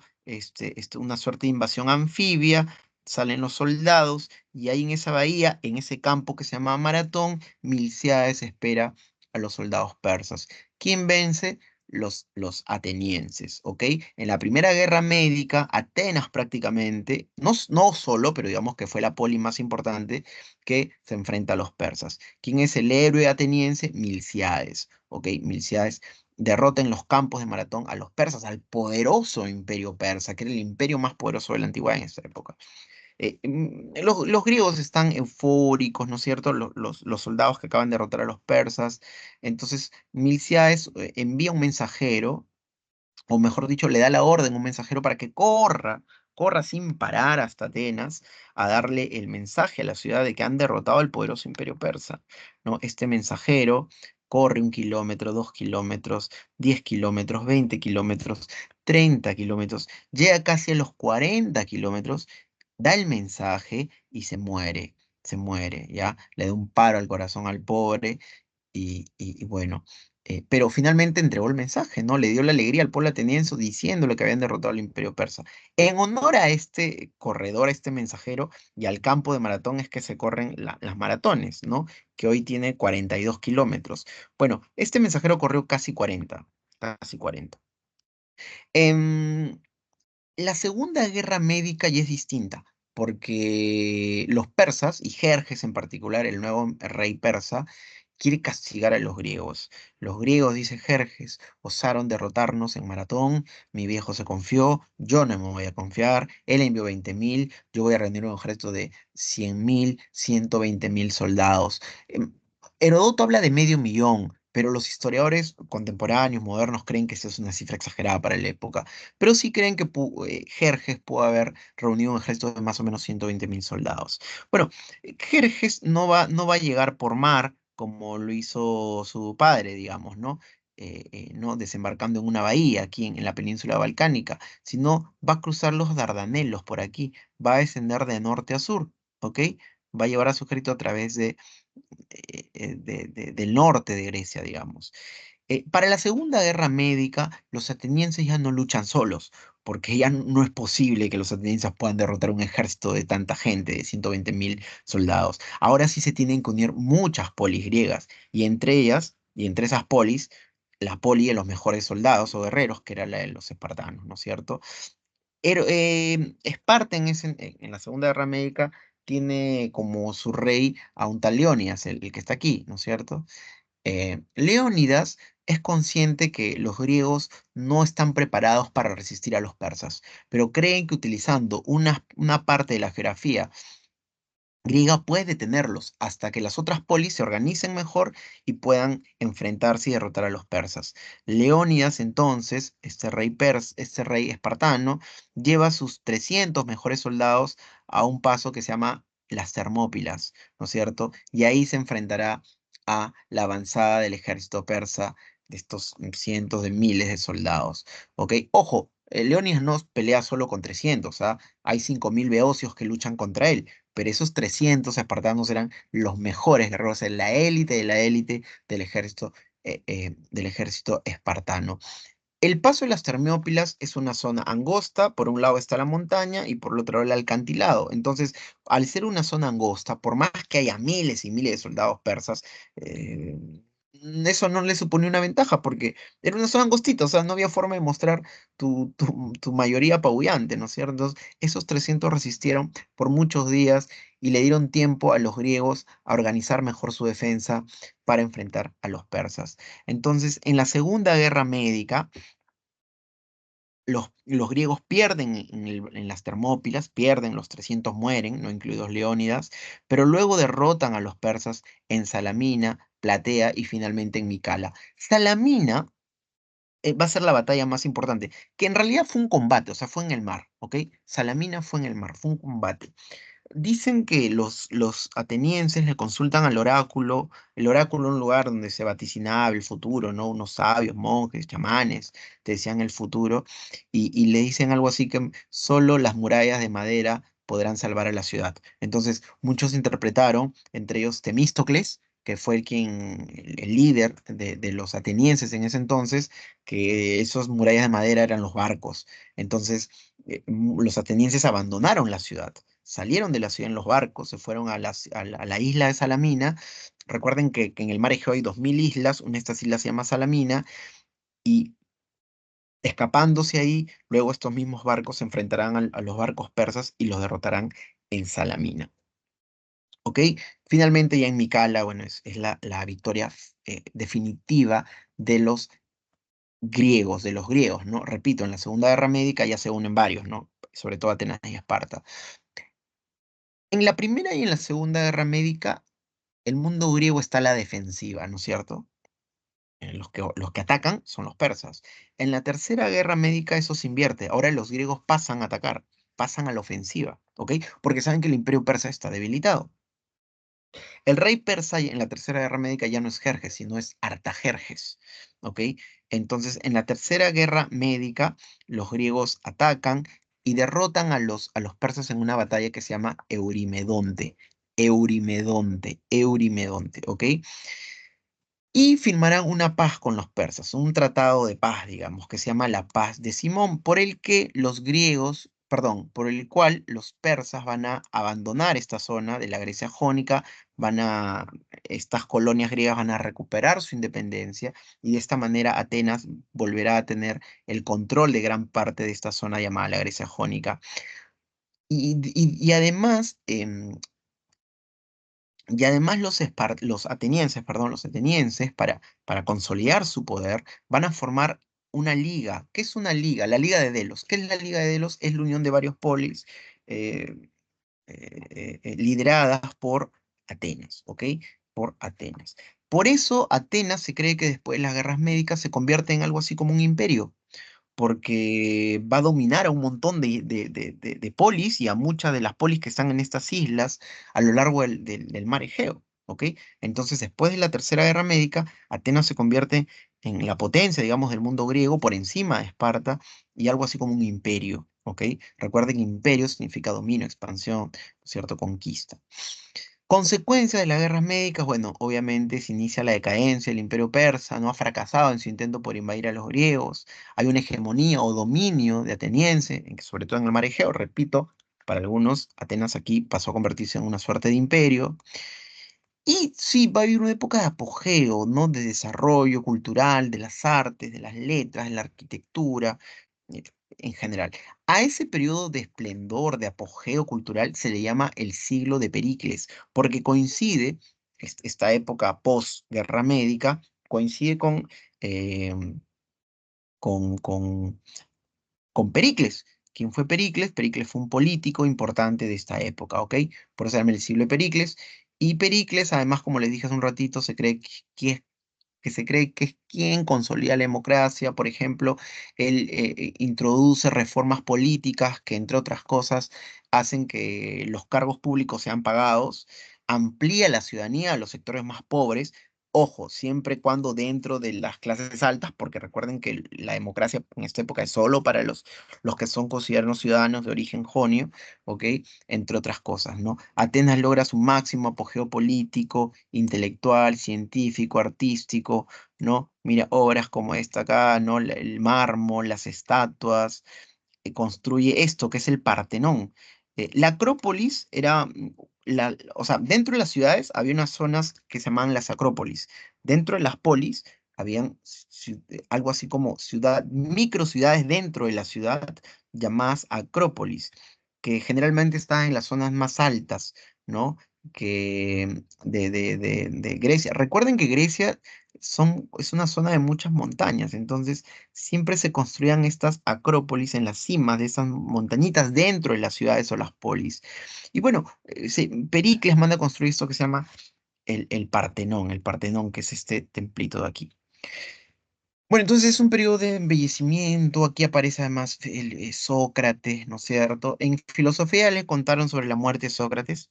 Me apena Sócrates. Sócrates es un héroe del pensamiento, ¿no? Obviamente. Em, el gran Sócrates, carambas. Ya, ya bueno, no hay tiempo, pero bueno, Sócrates, Herodoto, Fidias, Mirón, ya, son algunos de las personalidades artísticas, intelectuales, Sófocles, ¿no? Que escribe em, Edipo Rey, ¿no es cierto? Sófocles, o sea, una serie de escritores, artistas, intelectuales que conviven en este periodo de esplendor llamado el siglo de Pericles. Pitágoras, también, mira, acá está Pitágoras de Samos. Yo estuve en una academia que se llama Pitágoras, ¿no? Em, bueno, ya no existe esa academia, o sí, no sé.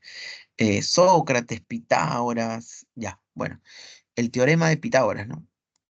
Entonces, Atenas está viviendo su época, ¿cómo le dicen ahora? Su prime, ¿no?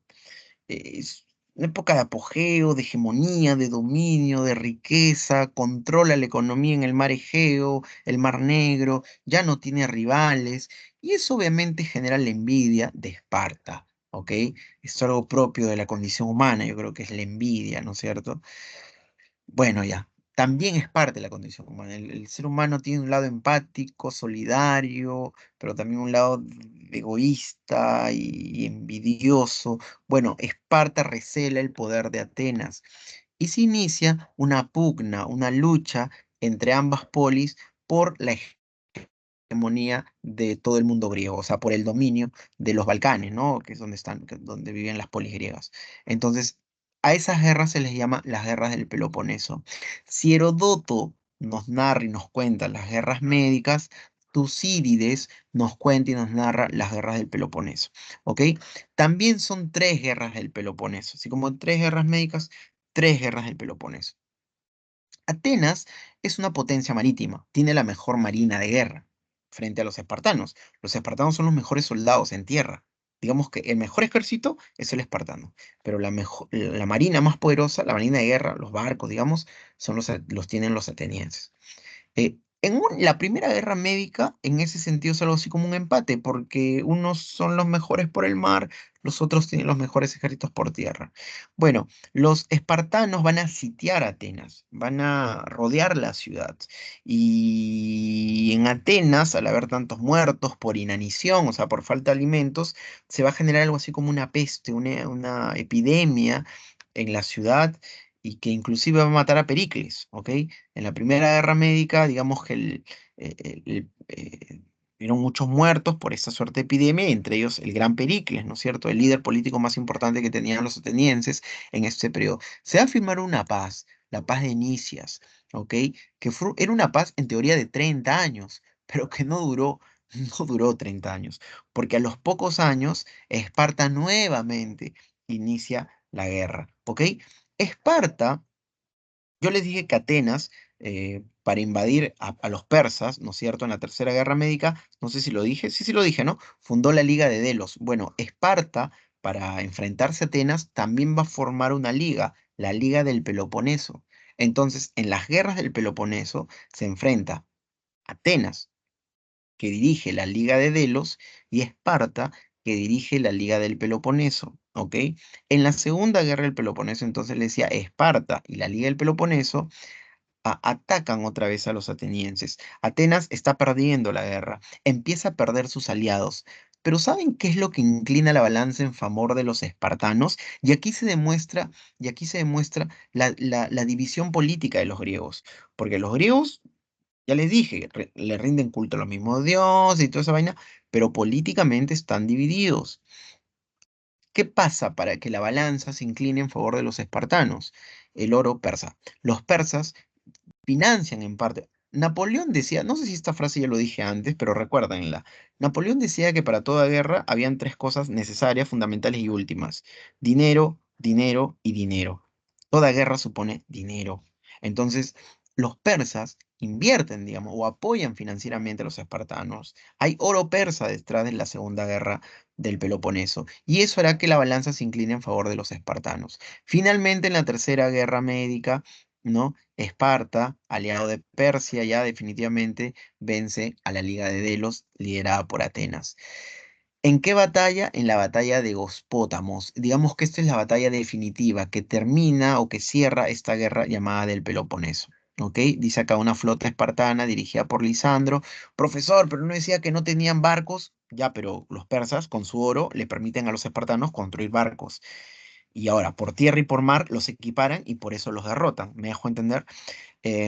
Bueno, consecuencias de la guerra del Peloponeso, consecuencias. Ahora la hegemonía es espartana, o sea, el dominio en la península balcánica, en el mundo griego, el dominio pasa a ser de los espartanos. Obviamente, Grecia, el mundo griego entra en una etapa de decadencia, ¿no? Las polis que se han masacrado. Ojo, es una guerra que dura 27 años. La guerra del Peloponeso dura en total 27 años. Entonces, es una guerra de mucho tiempo que lleva a que el mundo griego entre en un periodo de crisis, ¿no es cierto?, de decaimiento. Después del dominio espartano, habrá un periodo corto de dominio tebano. Tebas se va a convertir en otra poli que va a resurgir después de la guerra del Peloponeso. Y después del dominio de Tebas aparecen los macedonios. ¿Quiénes son los macedonios? Este PPT yo lo hice. Me trae recuerdo, el profesor me lo ha choreado. ¿Le gusta mi PPT o no? Ya, pero me quiero ver un mapa. Ah, ya, acá está, acá está. Miren, Macedonia está aquí. Macedonia, ya chicos, no le voy a poner nota, ¿no? No es el colegio, no es- me pongan corazoncitos. Ya, Macedonia está al norte de Grecia.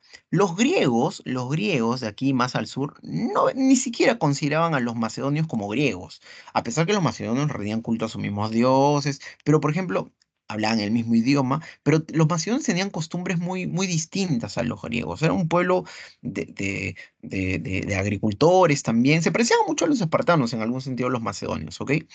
Y de gente muy acostumbrada a la vida dura de la montaña, porque acá hay una cadena de montañas.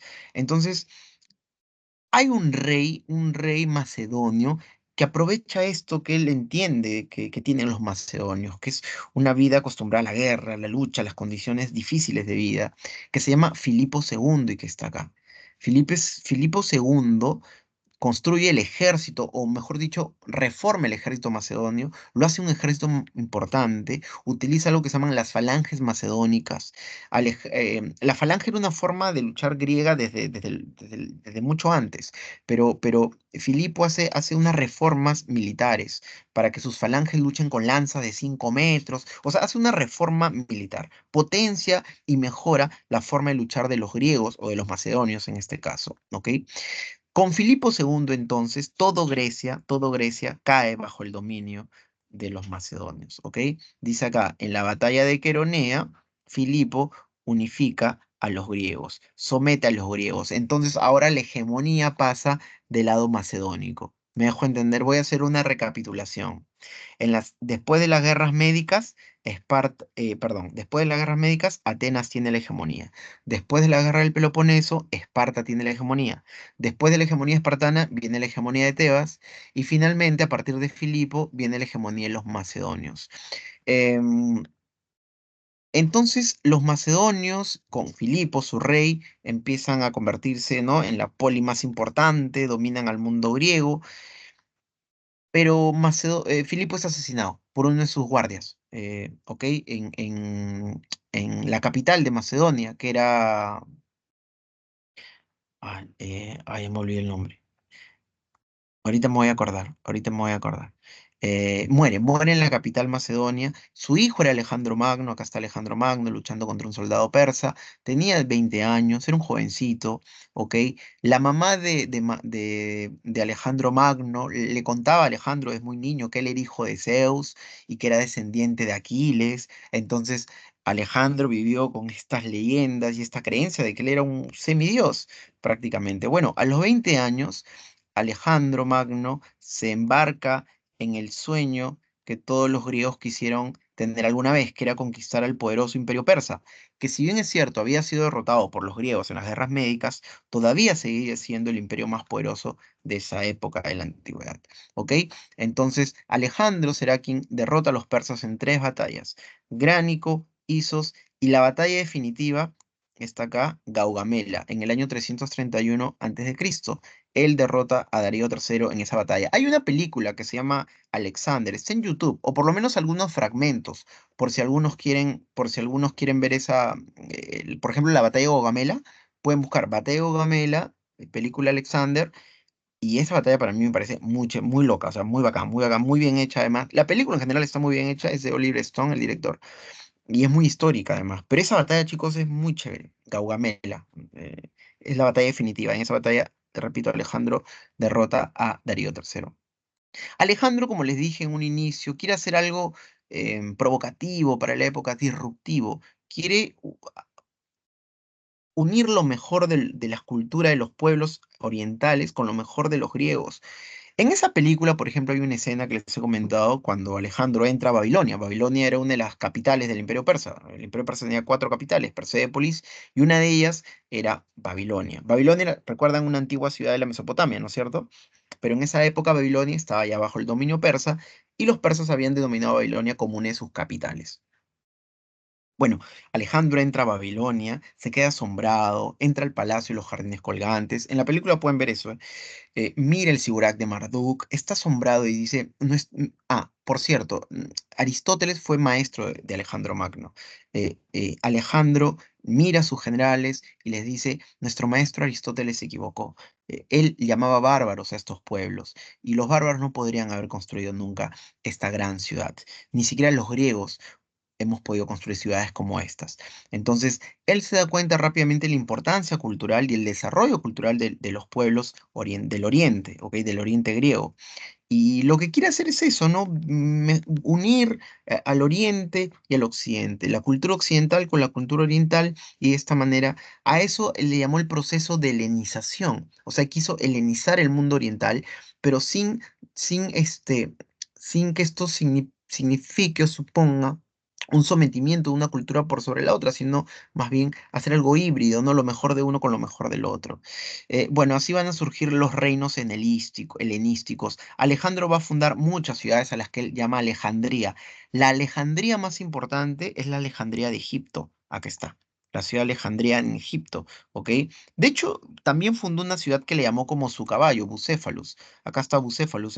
Bucéfalus muere en una campaña en la India, porque Alejandro Magno llega hasta la India, se enfrenta al rey Porus en la India. Bueno, acá está, ¿no es cierto? Ya una descripción. Alejandro Magno muere. Algunos dicen que sus generales lo envenenan porque estaban hartos de las guerras, ya no querían seguir luchando y Alejandro Magno quería conquistar todo el mundo conocido en su época. Otros creen que más bien murió de una enfermedad o una fiebre contraída en la India, en sus campañas en la India. Pero lo cierto es que a la muerte de Alejandro Magno, su imperio se divide entre sus generales y bueno, se terminará con Alejandro la historia de los griegos. Después vendrán los romanos y bueno, someterán a toda la península balcánica, ¿no?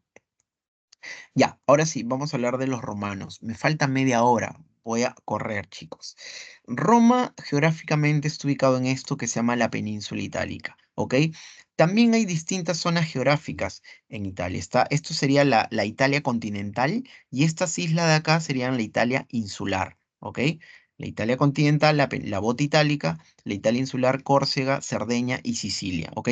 Estas 3 islas, las más importantes frente a la península. Acá están, ¿no? Insular y esto. Por el norte están los Alpes, ¿no es cierto? Lo que vendrá a ser Suiza. Desde España creo que vienen los Alpes, cruzan Suiza. eh, y el mar Adriático y Tirreno por el sur. ¿Ok? Ya. Esto es el mar Mediterráneo y esto en particular es el mar Jónico. Eh, Históricamente, ¿qué más? Esta zona del centro se llama el Valle del Lacio, ¿ok? Acá hay un río que se llama el río Tíber. Acá vivían unos pueblos que también eran llamados pueblos latinos, de ahí viene el latín, ¿no? A los pueblos del centro de Italia se le llaman latinos. Y repito, esa zona del centro de Italia, alrededor del río Tíber se llamaba el Valle del Lacio, y ahí iba a ser fundada la ciudad de Roma, al pie de 7 colinas, ¿ok? Por eso también le llaman la ciudad de las 7 colinas. Bueno, hablemos del periodo histórico. El periodo histórico tiene 3 fases, ¿ok? La monarquía, la república y el imperio. Ahorita voy a hablar de cada una de las fases. Em, ya. Orígenes, dice. Un ratito, por favor. Monarquía, república. Ya. Voy a volarle, chicos. Voy a correr, voy a correr. Orígenes. Origen mítico, origen histórico.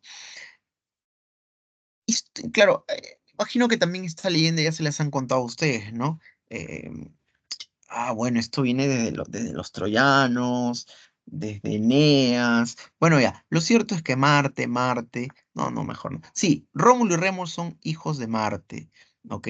Son hijos del dios de la guerra. Los romanos siempre se consideran un pueblo de guerreros, de grandes luchadores, ¿ok? Y bueno, ellos supuestamente van a fundar la ciudad de Roma. Rómulo será el primer rey. Él mata a su hermano Remo. Remo quiso mm, rebelarse contra la autoridad de su hermano, Rómulo lo mata, y en honor a él, supuestamente le llama a la ciudad Roma. Roma vendría de Remo, ¿ok? Repito, chicos, no tengo tiempo para explicar la historia, toda la leyenda de Rómulo y Remo, pero por ejemplo acá está una loba, ¿no es cierto? Bueno, el rey Marte se apiadó de estos 2 niños que habían sido arrojados a las orillas al río Tíber en unas cestas para que no se mueran, eran 2 bebés, y como vi que lloraban, ¿no es cierto?, incansantemente porque se morían de hambre, envió una loba para que los amamante, ¿no es cierto? Y este es el símbolo de la ciudad de Roma hasta el día de hoy, ¿no es cierto? Y acá están los bebitos de los Rómulo y Remo mamando a la loba, a la loba, a la loba. Ya, bueno, Rómulo y Remo. Históricamente, dice acá, el origen de los romanos, como les dije, ¿no? Ellos son de origen latino porque así llaman estos pueblos que vivían en el centro de Italia. Y también hay mucha influencia del pueblo de los etruscos que vivían un poquito más al norte, aquí en esta zona verde, ¿ok? Hay mucha influencia entonces de los pueblos del centro de Italia, los latinos, y de este pueblo llamado los etruscos. Gran parte, por ejemplo, de la forma del ejército romano, en lo que se llaman las legiones o los legionarios, tienen que ver con justamente, tienen mucha influencia de los etruscos. En muchos sentidos, bueno, entre otros, solo les he mencionado ese. Organización social. Las clases altas en Roma se llaman los patricios. Esto es la élite, la clase dirigente, la nobleza, ¿ok? Es el grupo privilegiado. Los únicos que en un inicio van a tener derechos políticos, porque después los derechos políticos también pasarán a los plebeyos, pero en un inicio las clases altas, los patricios son los únicos que detentan el poder en Roma, ¿ok? Son además la clase propietaria, ¿no? La clase terrateniente, los que poseen tierras. Luego vienen los plebeyos. El plebeyo es el pueblo, ¿no es cierto? Es la gente del común, son las masas, son la gente que se dedica a las labores agrícolas, ganaderas y otros tipos de actividades, ¿ok? Son el pueblo, son las masas. Dice, obtuvieron derechos progresivamente, sí. Con los años y las luchas de los plebeyos, los patricios le van a ir otorgando ciertos derechos. De eso hablaremos más adelante. Los clientes eran plebeyos protegidos por un patricio. A las familias romanas, las familias, los clanes romanos, se le llaman gens, así como el condón, ¿ya? Se les llama gens. Un gens es un clan en Roma. Un clan tiene un pater family, que es digamos que el líder de la familia, como el abuelo, ¿no? El patriarca de la familia, ¿ok? Ese pater family ese pater family muchas veces adoptaba a algunos plebeyos que eran sus siervos, sus sirvientes, trabajaban para ellos. Y cuando eso pasaba, pasaban a ser protegidos por una gens y por un pater family, se volvían clientes, ¿ok? Así se les llamaba clientes. Bueno, y el esclavo es una mercancía que compras en un mercado y que puedes hacer con él lo que se te dé la gana. Em, ya. Ahora sí, hablemos de los periodos históricos de Roma. Les dije la monarquía, la república y el imperio. Históricamente se cree que hay 7 reyes que gobiernan Roma, desde Rómulo hasta Tarquinio el Soberbio, ¿ok? 7 reyes. Los 4 primeros se les llaman reyes legendarios. Rómulo, em, Numa Pompilio, Ancomarcio y Tulio Hostilio. El orden me puede estar equivocando. Creo que es Rómulo, ya me acordé, es Rómulo, Tulio Hostilio, Numa Pompilio y Ancomarcio. Son los primeros 4 reyes. A estos reyes se le conoce como reyes míticos o reyes legendarios. Y el origen de estos reyes serían de origen latino, o sea, habrían vivido en el Valle del Lacio, ¿ok? El primero de ellos, como les dije, fue Rómulo, supuestamente el rey fundador. Acá están, pues, ¿no? Ancomarcio, Tulio Hostilio y Numa Pompilio. Ya. Luego vendrían 3 reyes más que se entiende que son de origen etrusco. Y estos sí son históricos porque hay fuentes que evidencian la existencia de estos reyes, ¿ok? Que empezarían con Tarquino Prisco, Servio Tulio y Tarquino el Soberbio. Con Tarquino el Soberbio hay un problema. Tarquino el Soberbio, como su mismo sobrenombre lo dice, era un tipo soberbio y él en su forma de ser, en su conducta, viola a una hija de un noble, de un tal Marco Bruto. Bruto, al sentirse ofendido y dañado en su orgullo, decide unir a los patricios, a la élite romana, en contra de Tarquino, ¿ok? Este rey de origen etrusco. No, además, para los latinos, o para las familias patricias de origen latino, este era un extranjero. Entonces, en torno a su indignación por la violación de su hija, es que complotarán, se unirán, crearán una enredada para darle un golpe de estado a Tarquino el Soberbio. ¿Ok? Tarquino el Soberbio es depuesto y los romanos a partir de eso deciden ya no estar gobernados por un rey, por una autoridad política, sino por una institución donde los patricios se reúnan a debatir sobre sus leyes y sobre su futuro. ¿Ok? Y a esa institución se le llama el Senado romano que en un inicio estará compuesto por 500 patricios. ¿Ok? Y a partir de la aparición o del advenimiento del Senado como principal institución política, se habla de la República Romana. ¿Ok? Según Tito Livio, quien hace la primera gran historia de los romanos, esta se inicia en el año 509. ¿Ok? La República Romana. Entonces, en la República Romana ya no hay un rey. En la República Romana el poder político recae en el Senado. Y este Senado, que hoy para el caso peruano de la actualidad vendría a ser nuestro Congreso de la República, ¿ok? Está dirigido por los que se llaman patricios, ¿ok? Los patricios. Los patricios conforman en un inicio el Senado, ¿ok? El Senado propone leyes y controla a los magistrados. Muy bien. ¿Qué son los magistrados o las magistraturas? Las magistraturas son los cargos políticos que hay en Roma, las autoridades políticas que hay en Roma. Porque claro, el Senado es la principal institución política, sí, es el poder del Estado, digamos, más importante, pero habían otras autoridades políticas. Por ejemplo, la magistratura más importante, o sea, el cargo político más importante, el cargo político individual más importante, era el del cónsul. Se elegían 2 cónsules, ¿ok? Generalmente. Dice acá, representaban el poder político y presidían el Senado. Eran elegidos uno por año. Eran cargos anuales, ¿ok? Y era el cargo más importante. ¿Saben por qué? Porque en Roma la gloria lo obtenías por medio de la guerra. Si no venías de una familia muy rica y con mucho poder y mucho prestigio, podías alcanzar la gloria a través de la guerra. Entonces, ser cónsul te acercaba a eso. Roma siempre fue un pueblo de guerreros y el consulado, repito, era la magistratura más importante, era un cargo que te podía ascender y darte la gloria en Roma. ¿Ok? Recuerden, los cónsules precedían el Senado, eran algo así como los presidentes del Senado, ordenaban el Senado. ¿Ok? Ordenaban, presidían el Senado, para ser más exactos. El pretor es alguien que administra justicia en Roma y en las provincias. Em, ¿Recuerdan ustedes que son cristianos, que siempre van a misa o van a su iglesia evangélica? No sé, pero son cristianos en definitiva. Hace poco ha sido la Semana Santa, ¿no es cierto? Entonces hemos visto películas sobre Jesucito, cómo murió, el pobre lo maltrataron. Bueno, en las películas de Semana Santa, antes que Jesús muera, lo llevan, las autoridades judías llevan a Jesús frente a Poncio Pilatos, ¿no es cierto? Poncio Pilatos era el pretor de Judea, o sea, de esa región. ¿Por qué lo llevan frente a Poncio Pilatos, que era el pretor de esa región? Porque querían que se administre justicia contra Jesús, que ofendía a los judíos porque decía que era el Mesías, ¿no es cierto? Poncio Pilatos dice, este pobre hombre, ¿qué ha hecho? ¿Por qué le tienen tanta bronca? ¿Cierto? Se dan cuenta, o sea, los pretores administran justicia. Los pretores son jefes de provincias, pero también a la vez administran la justicia en esas regiones, donde son algo así como gobernadores. ¿Ok? Em, el censor es el que se encarga de lo que hoy el Estado hace, ¿no?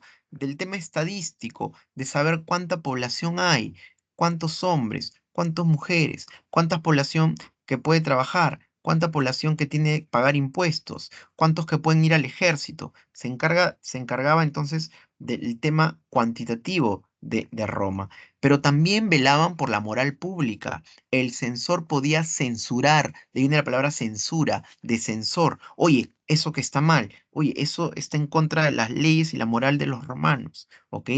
También se encargaba de velar por la moral pública. O sea, qué sé yo, si veían por ahí en un parque a dos jóvenes haciendo cochinadas, se les podía sancionar y hacer cosas porque atentaban contra la moral de los romanos. El cuestor es el encargado de las finanzas, es como el ministro de Economía en la antigua Roma, ¿ok? Es el encargado de las finanzas. ¿Ya? El edil es lo que hoy vendría a ser el alcalde, ¿no? El edil, el alcalde, ¿no? Para que se hagan una idea. Vela por el gobierno en la ciudad, el ornato de la ciudad, la limpieza en la ciudad, lo que hace en teoría un alcalde o la función de un alcalde hoy. En teoría, porque si en la práctica se chorean la plata, pero bueno, en teoría. El dictador es una magistratura excepcional. Ser dictador en una magistratura excepcional. ¿A qué me refiero con eso? Ay Dios, tengo que volar, tengo que volar. Un ratito, un ratito, un ratito, un ratito, un ratito. Ben-Hur. Sí, sí, sí, bueno, en Ben-Hur también, ¿no? Ya, sí puede Ben-Hur. Ya, eh, ya, decía que el ser dictador era una magistratura excepcional. ¿Qué significaba eso? Había momentos en los que Roma estaba, se encontraba en peligro, digamos, peligro externo, o sea, un pueblo, qué sé yo, los galos, los cartagineses, ¿no? En la época de Aníbal, van a amenazar a los romanos. Y los romanos entendían que el Senado no podía encargarse la defensa de Roma, porque eran 500. Luego bajan a 400, ¿ok? Y a 300 creo que finalmente. Pero mucha gente tomando decisiones complica la cosa. Entonces, ¿qué decían los romanos? En épocas de amenaza externa, exterior, de un pueblo que quería conquistarlos, qué sé yo, le entregaban todo el poder a una persona, a la que lo llamaban dictador. ¿Me dejo entender? Entonces, ¿por qué era una magistratura excepcional? Porque era un cargo político que solo aplicaba en épocas de guerra o de peligro externa. Entonces, el dictador asumía todos los poderes, derrotaba al enemigo, ¿no? El enemigo externo, al peligro externo, y después de 6 meses, que era más o menos el promedio en que duraba esta magistratura, le devolvía el poder al Senado. ¿Ok? Hay un ejemplo clásico que encima tiene una ciudad, hay un ejemplo de un dictador modelo, digamos, el ejemplo del dictador, que es el viejo Cincinato. Cincinato es convocado por el Senado para que se convierta en dictador, derrota a los galos y al poco tiempo le devuelve el poder al Senado y él regresa a sus asuntos privados en su hacienda, en su pueblo, qué sé yo. ¿Ok? Ese es el modelo del dictador, el que no quiere el poder, sino está al servicio de la ciudad o al servicio de Roma. De hecho, hay una ciudad en Estados Unidos que se llama Cincinnati, en honor a este Cincinnato, ¿ok? Este modelo de dictador romano. Miren, en la historia peruana, cuando Bolívar llega al Perú, ¿no? En ese tiempo el presidente era Torre, invita a Bolívar y le dice, ¿sabes qué, Bolívar? Necesitamos que alguien derrote a los españoles. La Serna sigue en el sur del Perú. San Martín ya ha sabido de Lima. Entonces Bolívar dice, ya, yo voy, pero si quieren que derrote a los españoles, el Congreso me tiene que nombrar dictador, como en la antigua Roma. Y eso es el Congreso peruano. Le entrega todo el poder a Simón Bolívar y le da el cargo de dictador. Bolívar se vuelve dictador del Perú, ¿ok? La diferencia de Bolívar es que no devolvió después el poder al Congreso, sino se quedó como dictador en el Perú desde el 1 de septiembre de 1823, 3 años después, hasta el 3 de septiembre de 1826. Bolívar creía que su dictadura tenía que prolongarse porque, bueno, es un país complejo, etcétera, etcétera. Bueno, ya, solo les puse este ejemplo. El tribuno es otro cargo importante, por favor, apúntenlo, subrayenlo, porque con el tiempo los plebeyos, estas clases que eran las mayorías, que les mencioné hace un ratito, van a luchar por sus derechos y van a obtener a representantes suyos en el Senado. El tribuno era el representante de los plebeyos en el Senado, ¿ok? Y tenía además un derecho importante, que era el derecho a veto. O sea, el tribuno podía vetar una decisión de las mayorías, porque las mayorías en el Congreso siempre fueron de los patricios. Pero estos tribunos que representaban los plebeyos podían vetar decisiones de las mayorías que eran los plebeyos. Perdón, que eran los patricios, ¿no? Las mayorías que conformaban el Senado, a eso me refiero. Porque las mayorías en la sociedad eran los plebeyos. Dice acá, luchas entre patricios y plebeyos. ¿Y cómo los plebeyos van a conseguir derechos? Porque los patricios dijeron, pobrecito, los plebeyos, hay que darles derechos. Miren que estos pobres hombres mueren por nosotros en las guerras, trabajan nuestras tierras y no tienen ningún derecho. No, los plebeyos tuvieron que luchar por sus derechos. En un momento se achoraron y dijeron, ¿saben qué? Nos queremos ir de Roma, no tenemos derechos, morimos por ustedes, patricios, y ni un derecho. Se van al Monte Aventino y a partir de ese acontecimiento, poco a poco, los patricios le irán otorgando derechos en beneficios de ellos. La primera gran eh, grupo de leyes, digamos, se llama la ley de las 12 tablas. Esta es, digamos, es la primera gran ley en favor de los derechos. Y esta ley establecía la igualdad jurídica, o sea, que plebeyos y patricios van a ser iguales ante la ley a través de esta ley. Luego vendrán otras leyes, ¿no? La ley Canuleia, la ley Anula Licinia. Pero bueno, voy a pasar por el tiempo, chicos. Roma empezó siendo una pequeña ciudad, ¿ok? A orillas del Tíber, como le dije, al pie de 7 colinas, ¿no es cierto? Luego conquistará los pueblos de la zona central de Italia, del Valle del Lacio, los latinos. Luego conquistará el sur de Grecia, a la Magna Grecia. ¿Recuerdan que acá estaba la Magna Grecia? Crotona, Tarento, ¿no es cierto? Bueno, conquista a los griegos del sur. Luego conquista a los galos del norte, conquista también a los etruscos y unifica toda la península itálica. Esa digamos que es la primera fase de la expansión de los griegos, ¿ok? Primero conquista la península, dice acá, ¿no es cierto? Unificando los pueblos del centro, del norte y el sur, ¿ok? Luego empezará a conquistar a la Italia insular, Córcega, Cerdeña, hasta que se topa con Sicilia. Y aquí se inicia la guerra más importante de toda la historia de los romanos. Se llaman las guerras púnicas, ¿ok? Al frente de Sicilia, aquí hay una ciudad muy poderosa, muy económicamente hablando. Es pequeña, pero es muy poderosa económicamente hablando. Mucho dinero, mucha riqueza, puede pagar, contratar mercenarios. El mercenario es un soldado que lucha por alguien pagado, ¿ok? Y se llama Cartago. Cartago era una colonia de los fenicios. A mí me preguntaron, cuando yo postulé a San Marcos en el 2007, actualmente, más o menos la pregunta decía así, ¿no? ¿Dónde está la ciudad de Cartago? Antes hacían preguntas de ubicación geográfica, ya no, ya con las DECO ya no, pero en mi época hacían preguntas de ubicación geográfica. Bueno, Cartago hoy es Túnez, acá dice Túnez, ¿ya? Entonces Cartago, esta ciudad muy rica, se expande también funda colonias como los griegos, ¿ok? Fundan colonias aquí en España, acá está Cartago Nova, y aquí en Sicilia. Pero en Sicilia hay una ciudad que se llama Siracusa, que era de origen griego, que le pide ayuda a los romanos frente al expansionismo de los cartagineses. Y así se inician las guerras púnicas. Las guerras púnicas fueron el enfrentamiento entre Roma y la poderosa Cartago. Cartago era a ver, si el poder económico viene del mar, de la riqueza de Cartago, también era una talasocracia, por si acaso.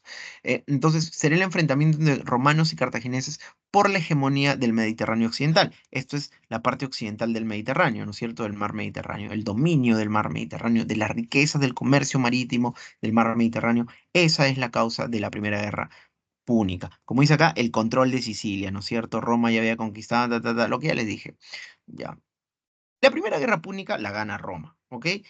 Los romanos tuvieron que aprender a luchar por mar, porque hasta antes de las guerras púnicas solo habían luchado por sus legiones en tierra, digamos. Por cierto, ¿por qué se llaman guerras púnicas? ¿Por qué no se llaman guerras cartaginesas? Se llaman guerras púnicas porque los romanos llamaban punos a los cartagineses, ¿ok? Ya, la Primera Guerra Púnica la vencen los romanos, aprenden a usar barcos, construyen tirrenes y destruyen a Amílcar Barca, ¿ok? Rey de los cartagineses. La Segunda Guerra Púnica sí es brava y es peligrosa para los romanos, ¿ok? Aníbal Barca es el nuevo rey cartaginés y Aníbal Barca hace una proeza para la época, ¿ok? Acá en España habían grandes minas de plata, acá en España los cartagineses tenían colonias y decide llevar sus ejércitos por aquí a España, luego cruzan los Pininos, los Pirineos, perdón, y luego llegan los Alpes y llega Aníbal y sus ejércitos siguiendo esta ruta hasta ingresar a Roma por el norte, ¿ok? Miren, por aquí llega Aníbal Barca, ¿ok? Aníbal Barca encima lleva elefantes, ven aquí este cuadro, dice Aníbal cruzando los Alpes, con elefantes. Ahora, sus elefantes igual se mueren cruzando los Alpes, ¿ok? Creo que ya uno vivo o dos, pero de los 20 o 40 elefantes que llevó Aníbal, sobrevivieron poquísimos, casi nada. Pero lo cierto es que cruza los Alpes con su ejército Aníbal Barca. Hay una película sobre Aníbal también, creo que está en YouTube, me pareció buena. La vi hace años. Bueno, derrota a los romanos en la batalla de Trevia, en la batalla del lago Trasimeno, en la batalla de Canas. De hecho, después de Canas, los romanos gritan Aníbal ad portas, o sea, Aníbal está en las puertas de Roma. Sin embargo, comete un grave error Aníbal, y esa es una de las grandes preguntas que se hacen los historiadores. ¿Por qué no invadió la ciudad, la capital, si ya estaba a las puertas de Roma? ¿No es cierto? Cometió un grave error Aníbal, quizás pensó que los romanos era una treta, qué sé yo. Lo cierto es que Aníbal, después de Canas, la gran victoria en Canas aquí, está cerca a Roma, pero decide regresar al África, a Cartago, a Túnez, ¿ok? A reorganizarse, y eso le dio tiempo a los romanos, sobre todo a un tal Escipión, que regrese con las legiones de España y persiga a Aníbal hasta el propio África. Aníbal no pensaba eso, que los romanos iban a ir a su propia tierra, digamos, a derrotarlo. Y así va a pasar finalmente. Escipión derrota en la batalla de Sama a Aníbal, ¿ok? Aníbal. Entonces, Aníbal Barca es derrotado en Sama en la Segunda Guerra Púnica, ¿ok? Ahora, los romanos después de cada guerra, la primera y la segunda, le van a imponer una serie de sanciones muy oprobiosas y ominosas contra el pueblo cartaginés, pero este siempre se recuperaba. Pasaba cierto tiempo y Cartago volvía a ser la ciudad importante y poderosa que fue siempre, ¿no? Gracias a su economía y a su comercio marítimo. En el año 165 o 4 por ahí, hay un senador romano que se llama Catón, que pronuncia un discurso, ¿ok? Y él dice algo así, Delend et Cartago. Cartago debe ser destruida, porque dice este senador que mientras Cartago no sea destruida, siempre supondrá una amenaza para los romanos, y tenemos que borrar de la faz de la tierra a esa ciudad. Entonces se organiza nuevamente el ejército romano para destruir a los cartagineses definitivamente, echarle sal a sus tierras, echarle sal a sus zonas fértiles y evitar que ahí vuelva a surgir hierba o planta que permita resurgir a esta civilización. Ningún pueblo se ha ensañado a otro como los romanos lo hicieron contra los cartagineses en esta tercera guerra púnica. Cartago está destruida y fue destruida. Roma, después de las guerras púnicas, aquí es cuando, esto es el antes y el después en términos militares. Empieza una expansión vertiginosa por todo el Mediterráneo, ya no occidental, sino también oriental, conquista a los griegos en esta época posterior a las guerras púnicas, llega hasta Macedonia, como le dije, ¿no? Los macedonios eran los que dominaban Grecia, llega a Egipto, Siria, ¿no es cierto? Y se convierte ya está prácticamente es un imperio, ¿no? Por todo lo que se está expandiendo y está conquistando y se está expandiendo. Aumenta el ager públicos, que es el tesoro público, hay mucha riqueza en Roma. Sin embargo, hay un problema, esa riqueza se va básicamente o se va a empezar a acumular en pocas manos, en las manos de los patricios. Hay muchas más tierras y estas tierras también serán de los patricios, una clase terrateniente, ¿no es cierto? Grandes hacendados. Y eso producirá problemas sociales.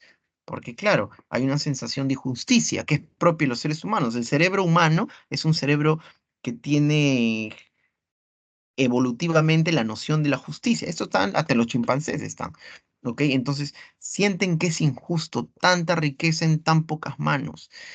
En ese contexto de crisis social, de convulsión social, de lucha de clases, por decirlo así, aparecen dos hermanos, los hermanos Graco, ¿ok? Los hermanos Graco que van a empezar a luchar por los derechos de los plebeyos, ¿ok? Está Tiberio Graco y después Cayo Graco. Tiberio será asesinado por un grupo de patricios, creían que era un senador peligroso para los intereses de la clase patricia, y luego aparecerá Cayo Graco que bueno, él no será asesinado, pero finalmente ambos hermanos, repito, promoverán medidas desde el Senado en favor de los plebes. Chicos, me quedo aquí en guerras civiles, ¿ya?